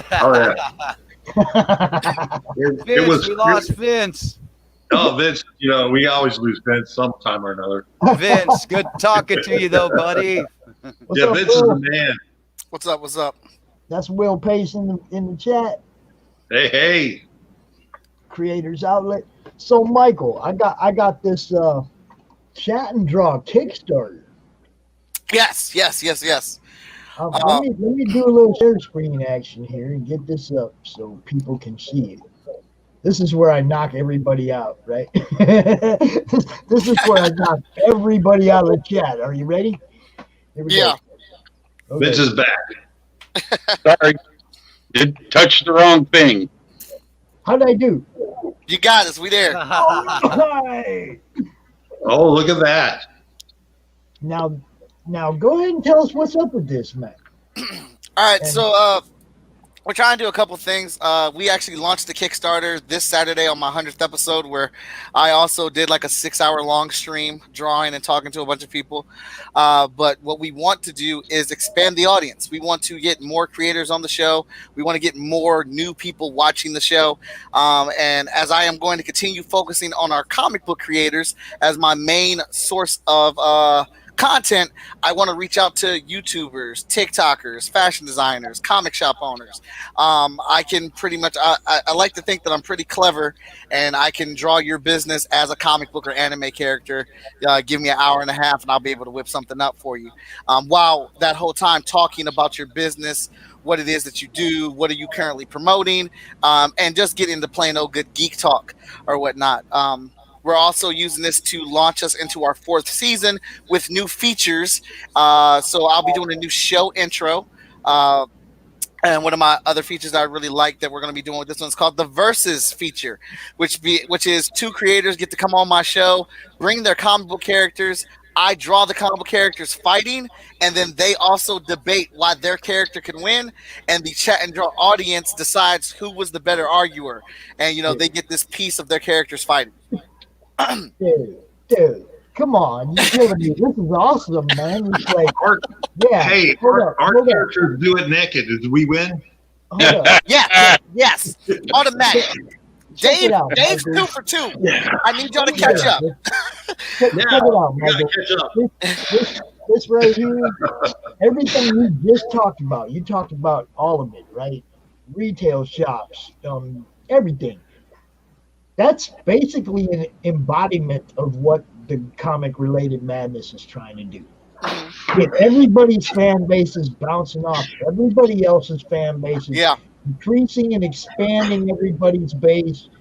That's what I've been trying to do for about a year now, bro. I ain't lying. That's what we got going on here. See, check it. Mike Watson. I didn't get first backer on your Kickstarter the other day, but he did on Dave's. But hey, at least we backed, and that's awesome. Yeah, dude. that's what's up. Thank you. Yeah. Thank you. Now, see, that's what I'm talking about. That's exactly what we're trying to do, man. It's like anytime. Look, you post anything in the madness, whatever you got going on, you're more than welcome. What we do is networking and promotion. Mm-hmm. We're not a who can beat who group where everybody argues about what comic book character. I mean, I like that concept of having indie creators do that on your show while you draw. Yeah, that's amazing. but that's not the same thing as who can win Hulk or Superman. Of course, with Will. Look at Will. Naked for the win. There you go. Look, I can already see score. What's his name? Mike Barron's Florida man. The girlfriend that does the wrestling. I can already see her getting off in there. And look, Will's calling me out, man. Hey, it looks like we only look, Phil's plugging. Something coming from Silverline, man. Sweet. Come on the show. Yeah, but I definitely agree with that mentality.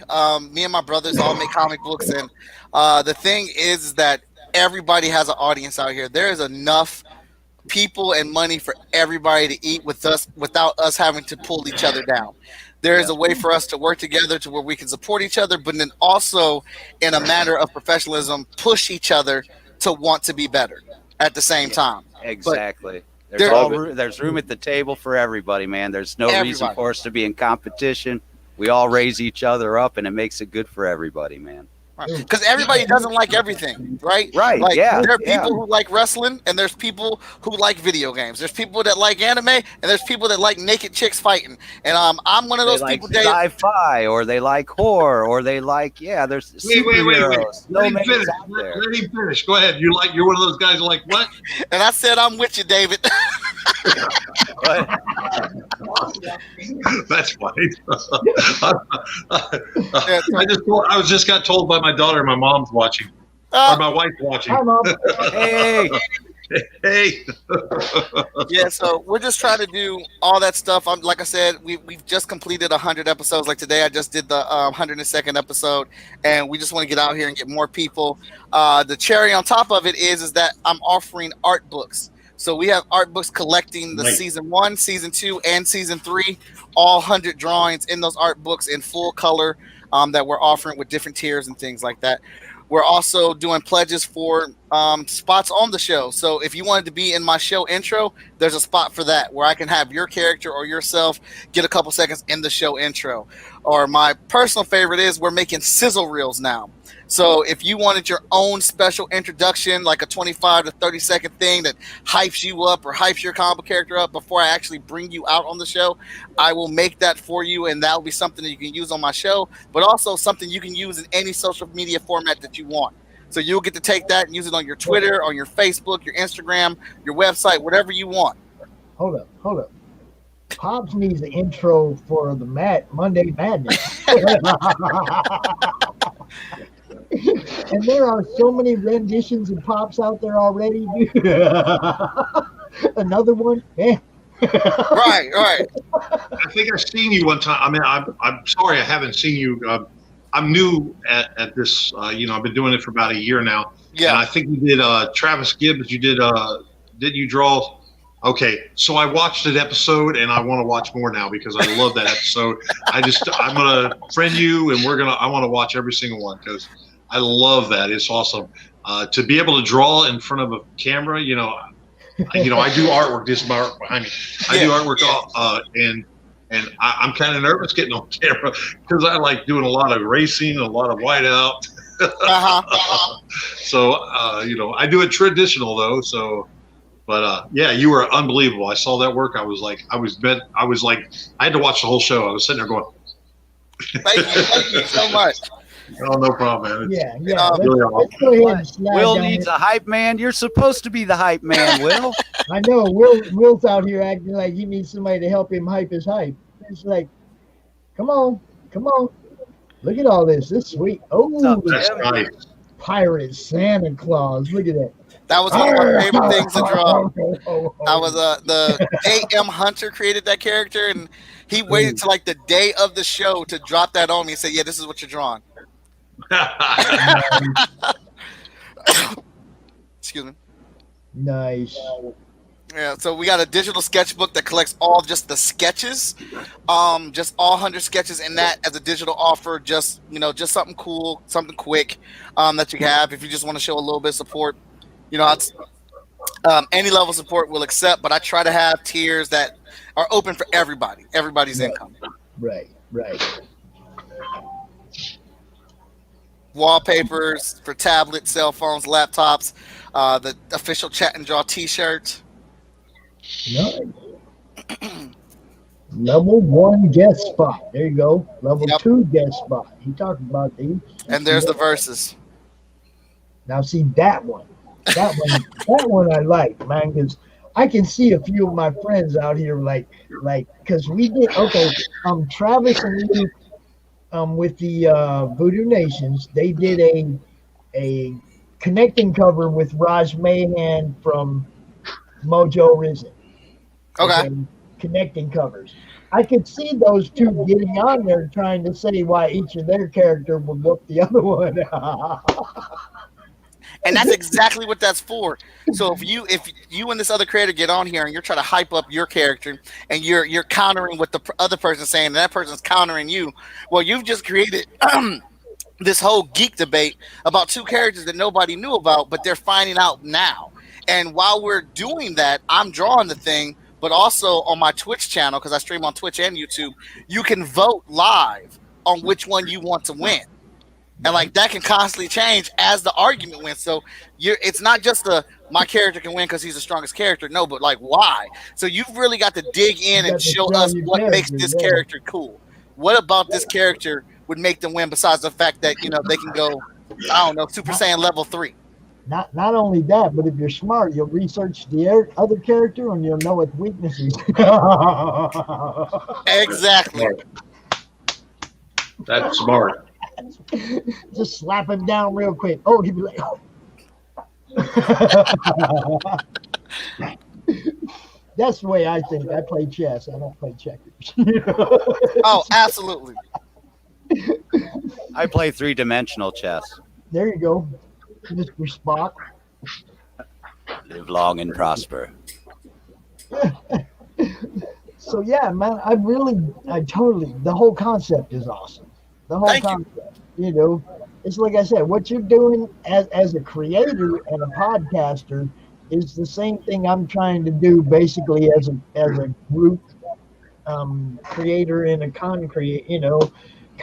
I'm just trying to help everybody out right now. And anytime you're bouncing fan bases off each other, you're helping them to create to increase and grow. Hmm. That was the origin of the whole show. Like, I'm a big convention guy. Comic book conventions is a third of my income. So when COVID hit and conventions got shut down, I'm sitting here wondering, like, well, what can I do to keep myself on people's mind, keep myself present? But then the more I was on social media, the more I was seeing, like, I'm not the only creative having this problem. I'm not the only one that's facing this. Like, comic book conventions are a great source for us to not only sell our content, but meet people and get them to like us, then in turn to buy our stuff. Yep. And now we don't Tell have other that. people.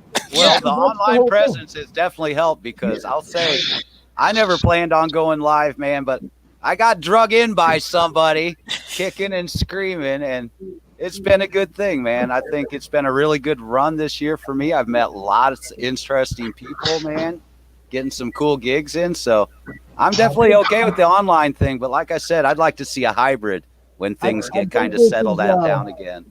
I think this is Brad Arning making this comment. Is that Brad?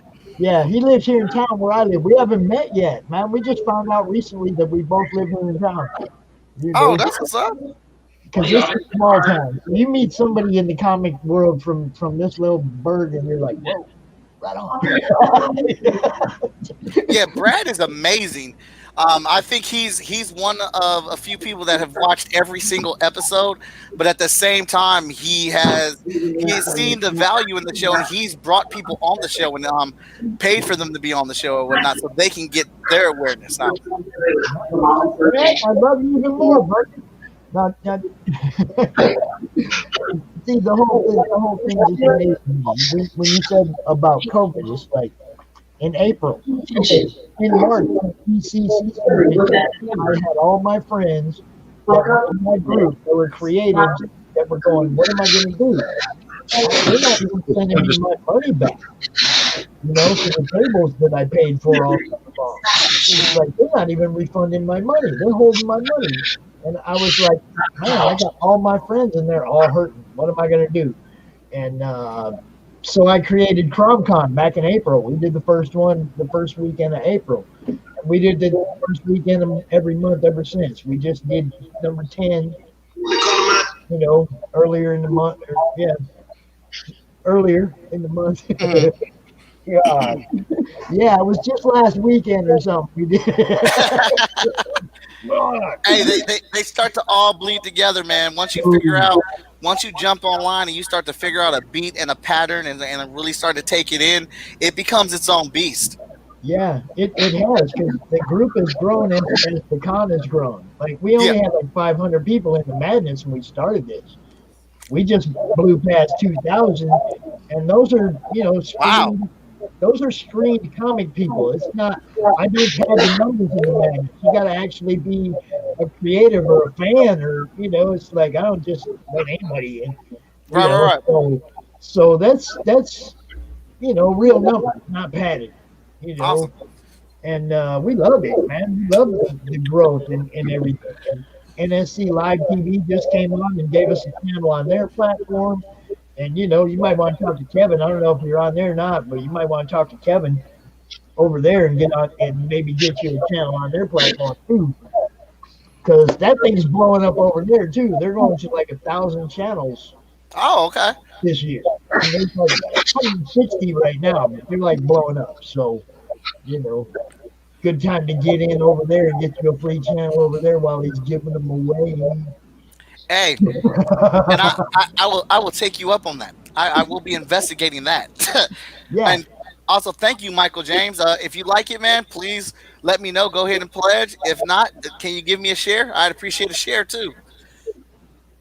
Well, we're definitely, like I said, man, you definitely are welcome to hosting the madness. And just so you know, anything that comes to me in madness goes out everywhere that I'm at.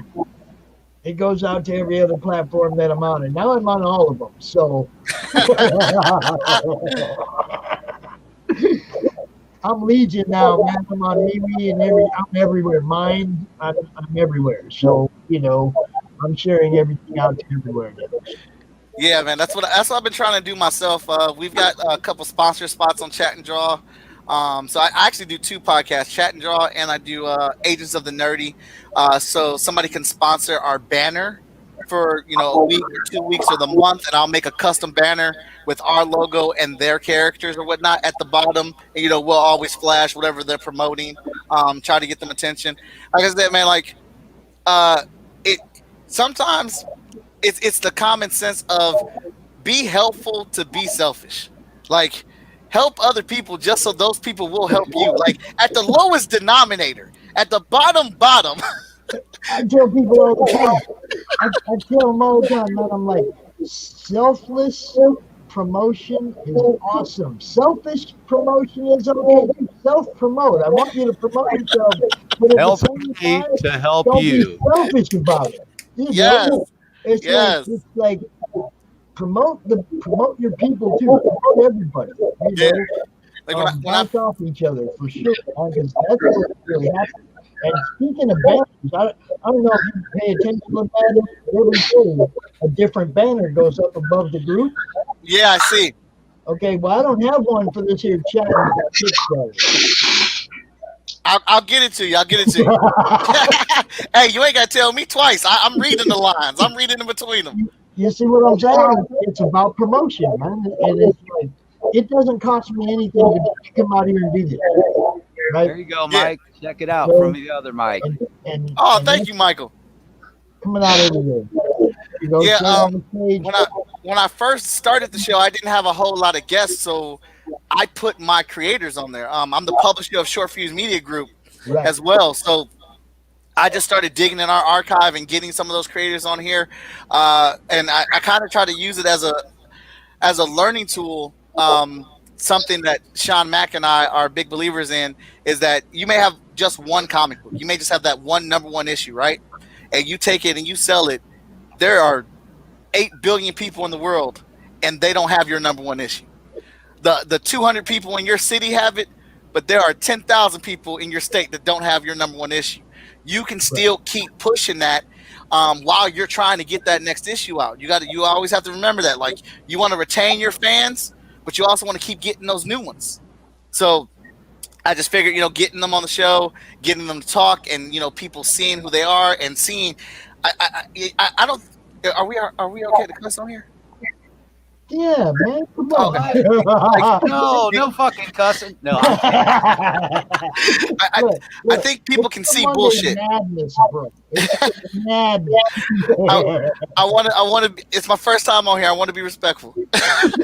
But it's the later session. It's usually good then. All right. Just during the day in CromCon during the day that we usually kind of keep it keep it PG. We do like all ages during the day and then like adult oriented at night. Yeah. But I mean, this is a night show. So. All right. Well, I think people can see through bullshit. If they see that you're genuine, that you're a hard worker, that you're very passionate about what you're doing, they will get behind you. And a lot of times, if you have those qualities, that you're likable, hard worker, and you're passionate, people will buy your stuff even if it looks like crap. They just want, they can get behind somebody that will bust to get something done, that has a lot of passion about it, and that is genuine about that. And then you just so happen you get the book and you're like, oh, this is actually good. So now you're 2 for 2. You know what I'm saying? So that's kind of like, at the core, the show is about people getting to know you as a creator. Because of course, you should always put your best work forward, Yeah. as much as possible. Oh, absolutely. Obviously, that's just one example that I'm giving here. But I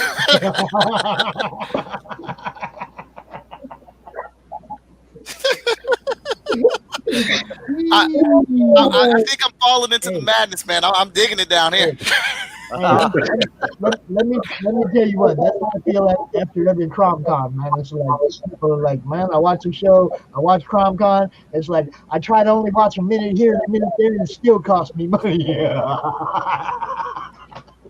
It's because you got great people coming out, showing off good stuff. Well, yeah, and then like a lot of people are at home and they're running out of content. They're running out of stuff to read. They're running out of stuff to watch. So Yeah. you flip on this show, and then you're like, oh, well, that looks interesting. Let me go check that out. And it's a matter of like, I love it when the creator has their stuff out or they have a Kickstarter out that somebody can immediately go to and get some content and immediately spend funds with that creator or whatnot. We had LaShawn Coven on our show a couple episodes ago, and she's the creator of Beautiful Soldiers. She was on there, and she broke our record. She broke our fundraising record. We raised over $1,000 in an hour and a half for her Kickstarter project while she was on air.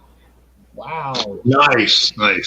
And like that literally just came from they weren't new pledges. There were people that were just following her and wanted to know more about her Kickstarter and wanted to know more about what she was doing. And that literally came from us discussing the different pledges on her Kickstarter and what they did and what came with them. And people were like, oh, really? And they went back and adjusted their pledges. They were like, oh, no, I want that one right there. I'm going to fix my pledge. Over $1,000. And see, that's why I try to go through things and stuff on people when I'm showing off somebody's stuff. I do try to make and also even give suggestions. Like, we did a thing called backer rewards, not just stretch goals, but we were offering stuff when we got to 100 backers, when we got to 105 backers. We're gonna throw this piece of original art in somebody's random package, right? Yeah. And it's like, okay, well, when you're 5 backers away from that 125 mark, and you tell everybody, hey, man, if we get to 125, we're throwing this in. Well, then 5 backers come, boom, boom, boom. Right. And you throw up another one. When we get to 150 backers, we're going to do this. And on top of stretch goals, because it's really not the money, it's the amount of backers. Yes. It's the amount of backers that you want to increase. If one guy spends $1,000, that's one guy spending $1,000. Right, exactly. Yeah, you want more and more people on it. Looks like Creators Outlet asks who's the character on the Kickstarter. That's just a cartoon version of myself eating a burrito because I love Chipotle, and that's it. Nice.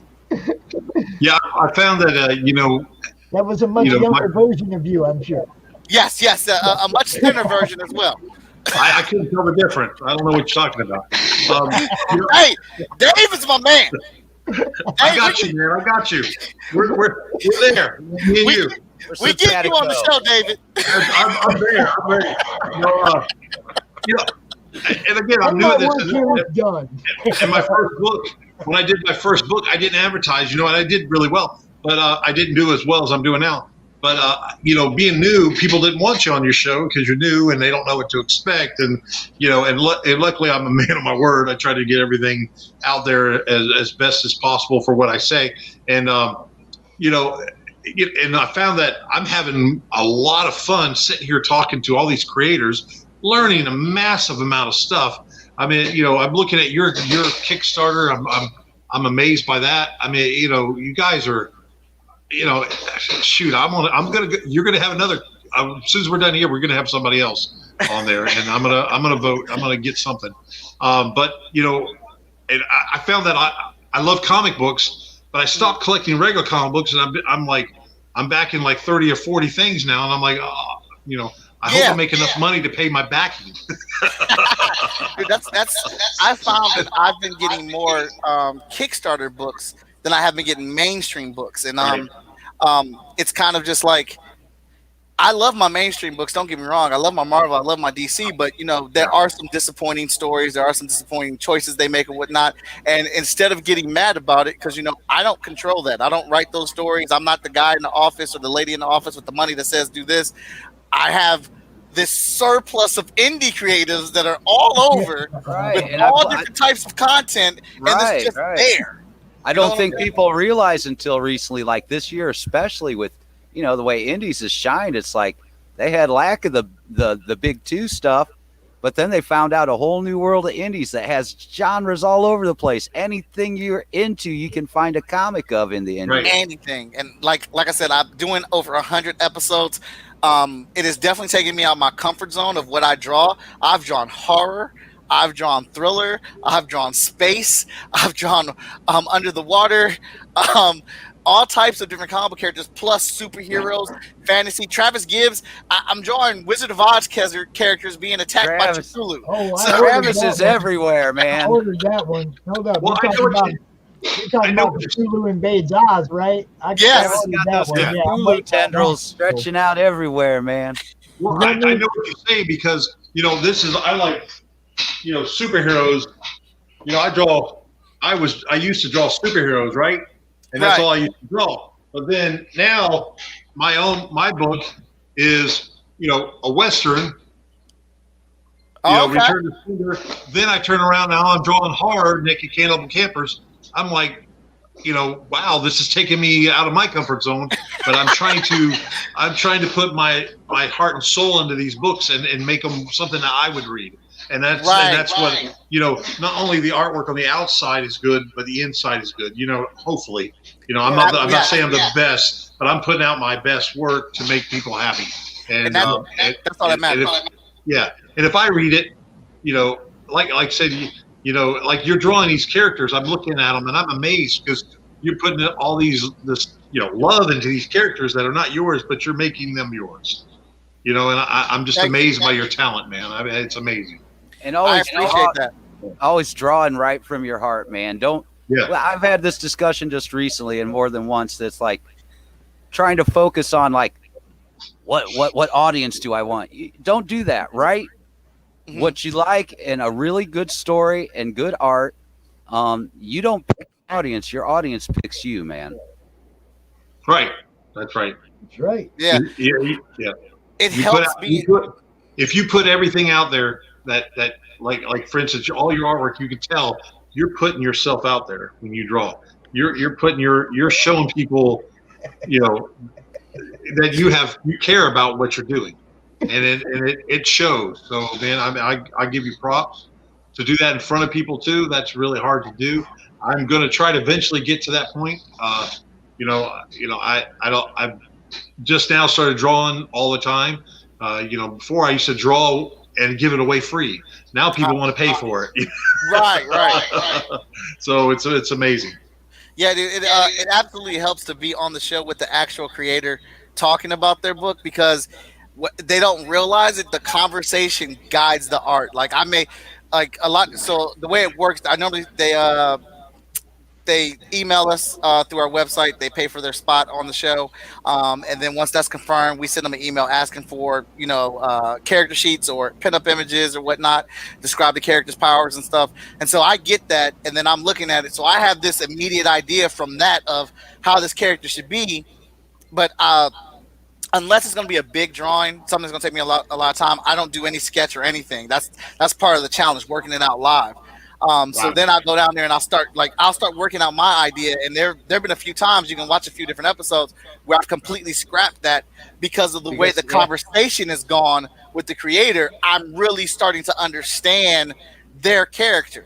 And it's not like they're giving me direct things. It's just like I'm picking up on certain themes in what they're saying and, their own passions that they put into it. And then I'm like, man, I got to hook this up, man. I got to make this look as good as I can for them. Like they're here now watching it and, trying to bring it to life.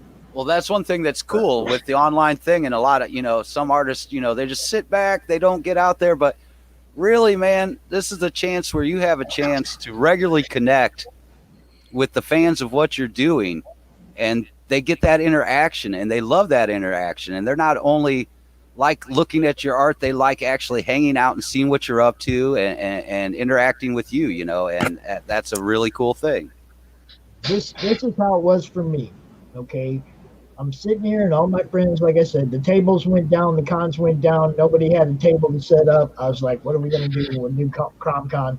But in the end, it came down to the people, the guests that wanted to actually come out that took that leap, that took that chance to come out here, that had never been in front of camera before, never done any of that, right? Back in April.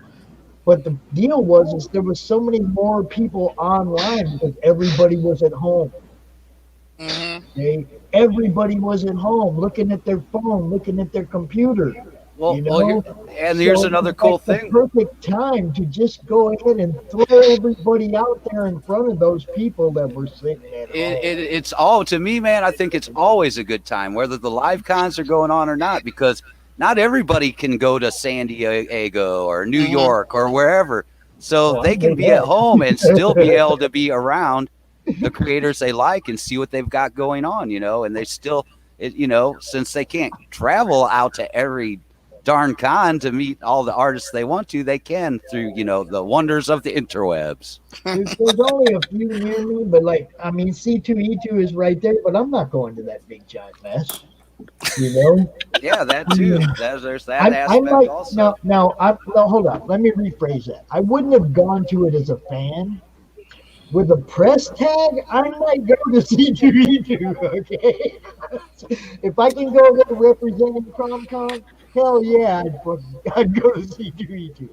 But you know, as a fan, no, that just seems like way too many people to deal with, even And, before any of this COVID. and the I expense could of do it, traveling and everything, and your room for the Yeah. night and all that Yeah. kind of thing.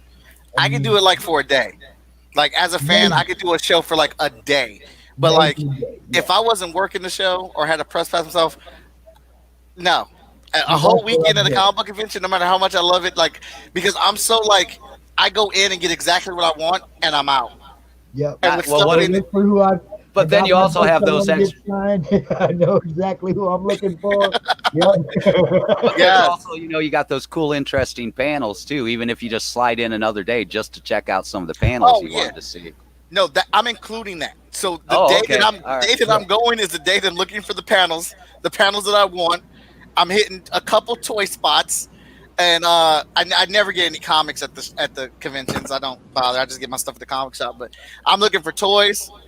I'm looking for a couple sweet panels to get on, and that's it. And like that's I'm out. But working the show, being behind the table, being on panels, you know, hosting events there, I could do that every single weekend at a comic convention, no problem.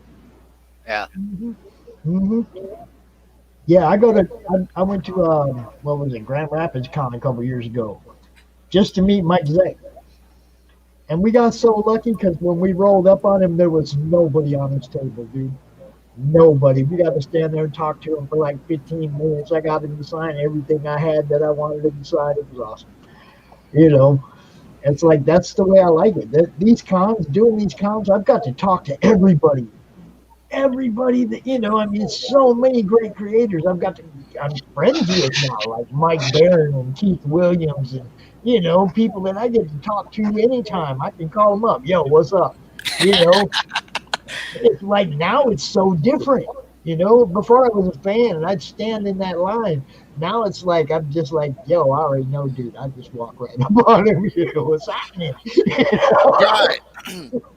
But when I did the first con, it was like I was so jacked up when it was over. I got to spend 30 minutes with all these people, right? Over a weekend. And if you go to a con, you don't get to spend 30 minutes with everybody you want to hang out with. You do not. You do not. You do not. You get a minute, 2 minutes, get out the way, and there's somebody else in line. You know, I mean, if you're lucky, like what happened to me with Mike Zeck, you might get to hang out with dude, talk to dude for a little while, but not everybody you want to talk to. You know, I got to spend 90 minutes talking to Brian Polito back there.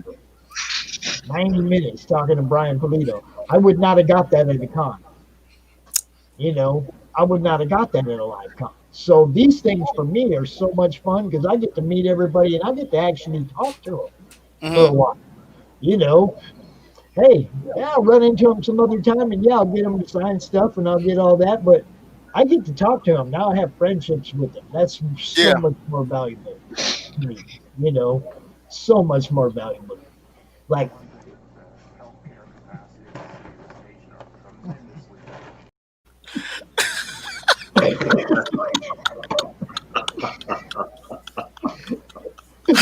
Oops. I was gonna go, But that guy, I might want to stay a little longer just to see some more of that. Hey guys, I'm trying to stay on. I got to get up early. I really enjoy your stuff, man. I'm going to be a big fan of yours. I can tell I'm going to be watching all your stuff. So I appreciate y'all having me on, and I appreciate you letting me be on your time. So I'm going to go, guys. Thank you, and I had a great time. Tell everybody where they can find you at, Dave, man. Naked Cannibal Campers. You got a comic, the group on Facebook, or you can go on Kickstarter, Naked Cannibal Campers comic book. It's live right now. We're rocking it. If you want to have some cool stuff like the movie, Naked Cannibal Campers movie, our comic book's an adaptation of this. You can even get your own domino set. I'll do the domino set. All right. So we got magnets. We got But yeah, go on there and enjoy. See y'all later. Thank you, guys. David, I sent you a friend request, David. Thank you. I got you. All right, man. Catch up with you soon, Dave. All right, bye. He's got bones, Mike. He's got bones. That's crazy. I've never seen a set of dominoes in a Kickstarter before. That's cool. Oh, you think that's something? There's supposedly in the works blood spattered tents. Oh, nice. Campers on it, blood splatters on a tent. There you go, man. Tarot cards. He's got tarot cards. Some of those are coming on the way too. That's crazy. So, Mr. Watson. Yes, sir. It's like we're definitely going to have to continue this friendship and this relationship and bounce off each other's groups. And there's so many creatives in the madness, dude. There's a lot of people in the madness. I mean that just like in the original 100 members, we had Polito, Monty Michael Moore, Andrew Mangum. We got so many great artists, great creators that have been in the group since the beginning. There are some, just the talent in the group is amazing. You're gonna find anything you need. You're gonna find all kind of guests. Ain't no doubt about that. Hey, well, I'm here for it. I want to thank you. I just followed your YouTube channel. I want to thank you. I appreciate you giving me the time and the platform to be able to showcase my work. You guys seem like some cool cats to kick it and conversate with. I had a good time and really appreciate it. Yeah, go ahead and add me, Mike. And I also do colorist work and some other artwork, man. So if you get a chance, follow me a little bit, man. I'll do the same. Phil never gets to plug himself, man. Hey, it sounds like I do. I got the controls. Coming soon to Silver Line. Yep, looks all right. Yeah, so I followed you. I got the friend request out to you. Got it. Awesome. And yeah, man, the madness, like I said, we promote and network. That's what the group is about. So by all means, you got something going on, share it. You got, your next podcast coming up, let us know who's going to be on it. All that. And make sure you share it to the group too. The feed. I mean, by all means, man, because that's what it's about. Every night, man, there's 5 different live feeds in the group. That's awesome, man. I gotta love the community. It's hard though, because I want to watch everybody's stuff. Mm-hmm. But there's a lot. But there's so much now. It used to be easy, you keep up. There's 2-3 shows, you might have to watch one of them on replay or whatever. But now there's 5-6 live feeds. Because everybody discovered StreamYard. StreamYard made it so easy on everybody, man. Look, I was messing with OBX when I first started, and I thought I was one of those cool kids. And then I opened up OBX. I was like, "Oh man, I cannot do this. This is just like I don't have the time or patience to sit here and learn. Like you have to learn OBX like you're learning your talent, the thing like drawing. And I did not have that kind of time. And my sis Moana introduced me to StreamYard, and I said, "This is it." OBS, Zoom, move over, man. StreamYard, new what kids coming into town. Yeah, we got StreamYard the first time back in April, and it was like we did it for the first con. It was like everybody's like, "Oh, you should try this." You didn't know. I'm old. I don't know crap about this stuff. I got through the first one on StreamYard. StreamYard is our shit. You know? Absolutely. And now we got the 10 screens with all the bells and whistles, thanks to an unnamed contributor to what we're doing. So now it just keeps growing. Right. It's been so much fun. It's like people say organic growth or whatever. It's like that is what it is, but it's been so much fun, man. Doing all these cons, doing all these shows. Yeah, and you get toys like those aren't my toys. You want to see the toys? See, I'm looking at the wall right up over here on Michael's right there. See, I'm looking at his arsenal, and I'm like, what you got up there? Got the collection going, man. Yeah. Yeah, see, I've got 2 grandsons. How many of those up there you think I got upstairs?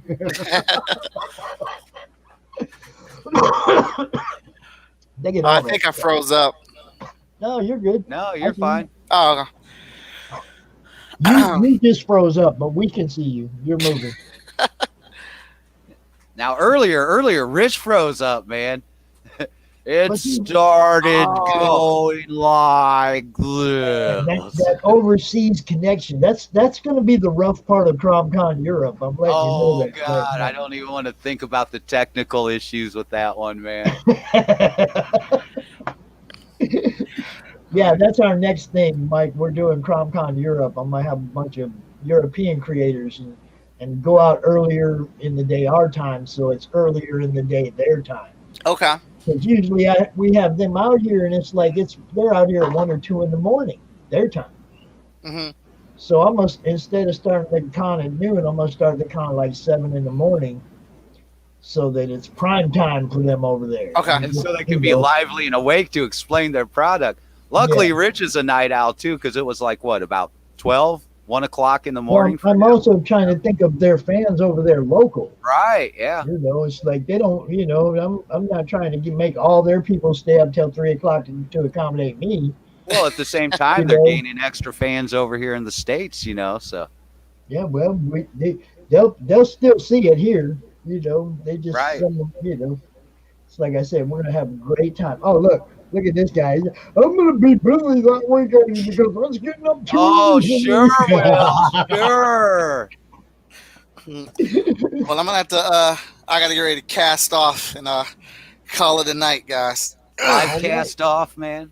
Yeah. But don't punch. Again, thank you so much for having me on here. It's been a blast. I will take up the open invitation and try to get on a couple more of these. And I love the community that you're building here. That's exactly my mentality, where I'm at and where I'm trying to grow. Everybody, your audience, thank you for listening and giving me the time. If you want to find me, it is Most Epic Art on all social media platforms. The podcast is Chat and Draw, and also Agents of Nerdy. If you want to check out my actual comic books, you can get that at shortfusemediagroup.com. I have 5 comic book titles on there through Freestyle Comics, and I think they're pretty awesome. I think you guys would like them. So give my Kickstarter a check out. If you don't like it, that's fine. You won't hurt my feelings, but could you at least give me a share? Can you share me out? Because somebody might like it. Oh, we're definitely going to get you seen, brother. There ain't no doubt about that. That's definitely what I do. That's all I do all day, Mike, is sit in this chair and share people's stuff. Man, I ain't lying. That's what I do. I feel it. So, like definitely I said, good. I hit that button, man. I get it out anywhere I can. Awesome. It's definitely good meeting you, Mike, man. Nice to meet you guys, too. Thank you so much. Have a great night. Short Fuse Media, y'all. Check it out. Oh, Later. yeah. Creators Outlet. I don't know where you followed me at. Can you find Most Epic Art on like Facebook or Instagram or something so I can follow you back? And thank you. That's William Pace. Yeah. Oh, William Pace. All right. If you want to look him up. He's on YouTube. He's in the group. He's on YouTube. Pretty much everybody's in the madness, bro. You can find them all in the madness. And me, I'm everywhere. Well, I got you, Phil. I found you. So, all right. All right. Later, guys. All right, take it peace, easy, Mike. Thank you. You bet. So, Phil, we're going to have a show Saturday night. Saturday night. What's up Saturday night? Saturday night, we're going to do the madness drawings. We got 2 drawings to do. We're going to get it set up so that, you know, Karen's going to come out because she has always done all of our drawings. So we're going to have her out Saturday night. And we're going to do 2 madness giveaways. And basically, we got a whole bunch of stuff to choose from here. A whole bunch of stuff to choose from. But we can't have that. But we got some, we got an autographed Peter David Aquaman. We got, yeah, you're going to love this. Some Jim O'Reilly signing the prints. Oh, Jim O'Reilly. He stopped through tonight, man. I Jim. know. Great guy. Some great for art. Crazy people, we have A Pops covered. Oh, my God. Who's that?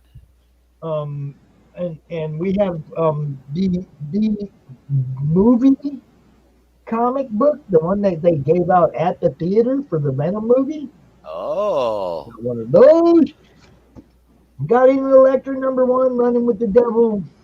Running with the devil. A Daredevil and Electra #2. So, you know, it's like you're going to have the winner, whoever the winners are, they're going to have their choice from some decent stuff. We got some Greg Harms art, original art. Oh, some Greg stuff. Yeah. Yeah, we got some Greg Harms original art. We got, you know, I mean, whoever wins is going to be able to choose from some pretty cool shit. Well, dang, I better get caught up on some of my projects in art so I can make it out, man. So that's, you know, basically the drawings are just going to be open to everybody in the group. Because I still got to work on this. White Devil coming from Silverline Comics. Yeah.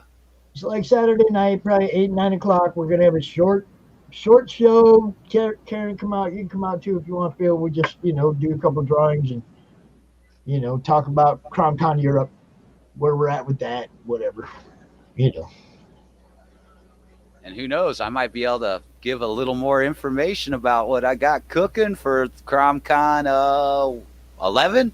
11? 11, yeah. Man, dude, can you believe that? We'll see how that goes. I think I might have a pretty nice little panel lined up that a lot of people are going to dig, man. I'll see how it goes. It's about halfway there. We'll see how it goes, man. It's pretty strange. We're going to do an international version of CromCon. We're about to do our 11th CromCon. We've been doing this for a while now. I'm pretty proud of what we built here, bro. Yeah. Yeah. And I got drug in going, what am I getting into? Hey, I never knew. Hold it. Here's my stuff. Hey, stick around, dude.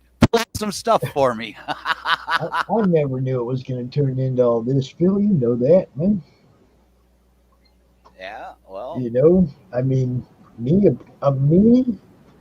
As long as you put out the good vibes, man, the good vibes come back, man. Everybody do that. Everybody be kind to each other. Everybody put out those good vibes, because then those good vibes come back to everybody. And damn, do we need that right now. Yeah, man. Straight up. Don't squash the competition. Give them a hand up. There you go. Oh, dude, during number 20, raffle paper plate from number 1. The paper plate? The original schedule for the first CromCon. The paper plate from number 1. Look, it even says Polito down there at the bottom. Is it? Down there at the bottom. Polito, because he was the one that ended the crime, man. You made sure to put that in big, bold marker. Dude, I was amazed that he had agreed to do it. I ain't gonna lie, he was so cool. It was like, it was hard to top that, but I'm not gonna say that there haven't been some moments that were pretty freaking awesome since then. You know. Yeah, definitely. I've had a blast, man. So, Phil, it's 10 o'clock. I'm gonna go get me something to eat. As always, it's great talking to you. Everybody, like Phil said, Be good to each other. We're all we have. Peace. Peace out.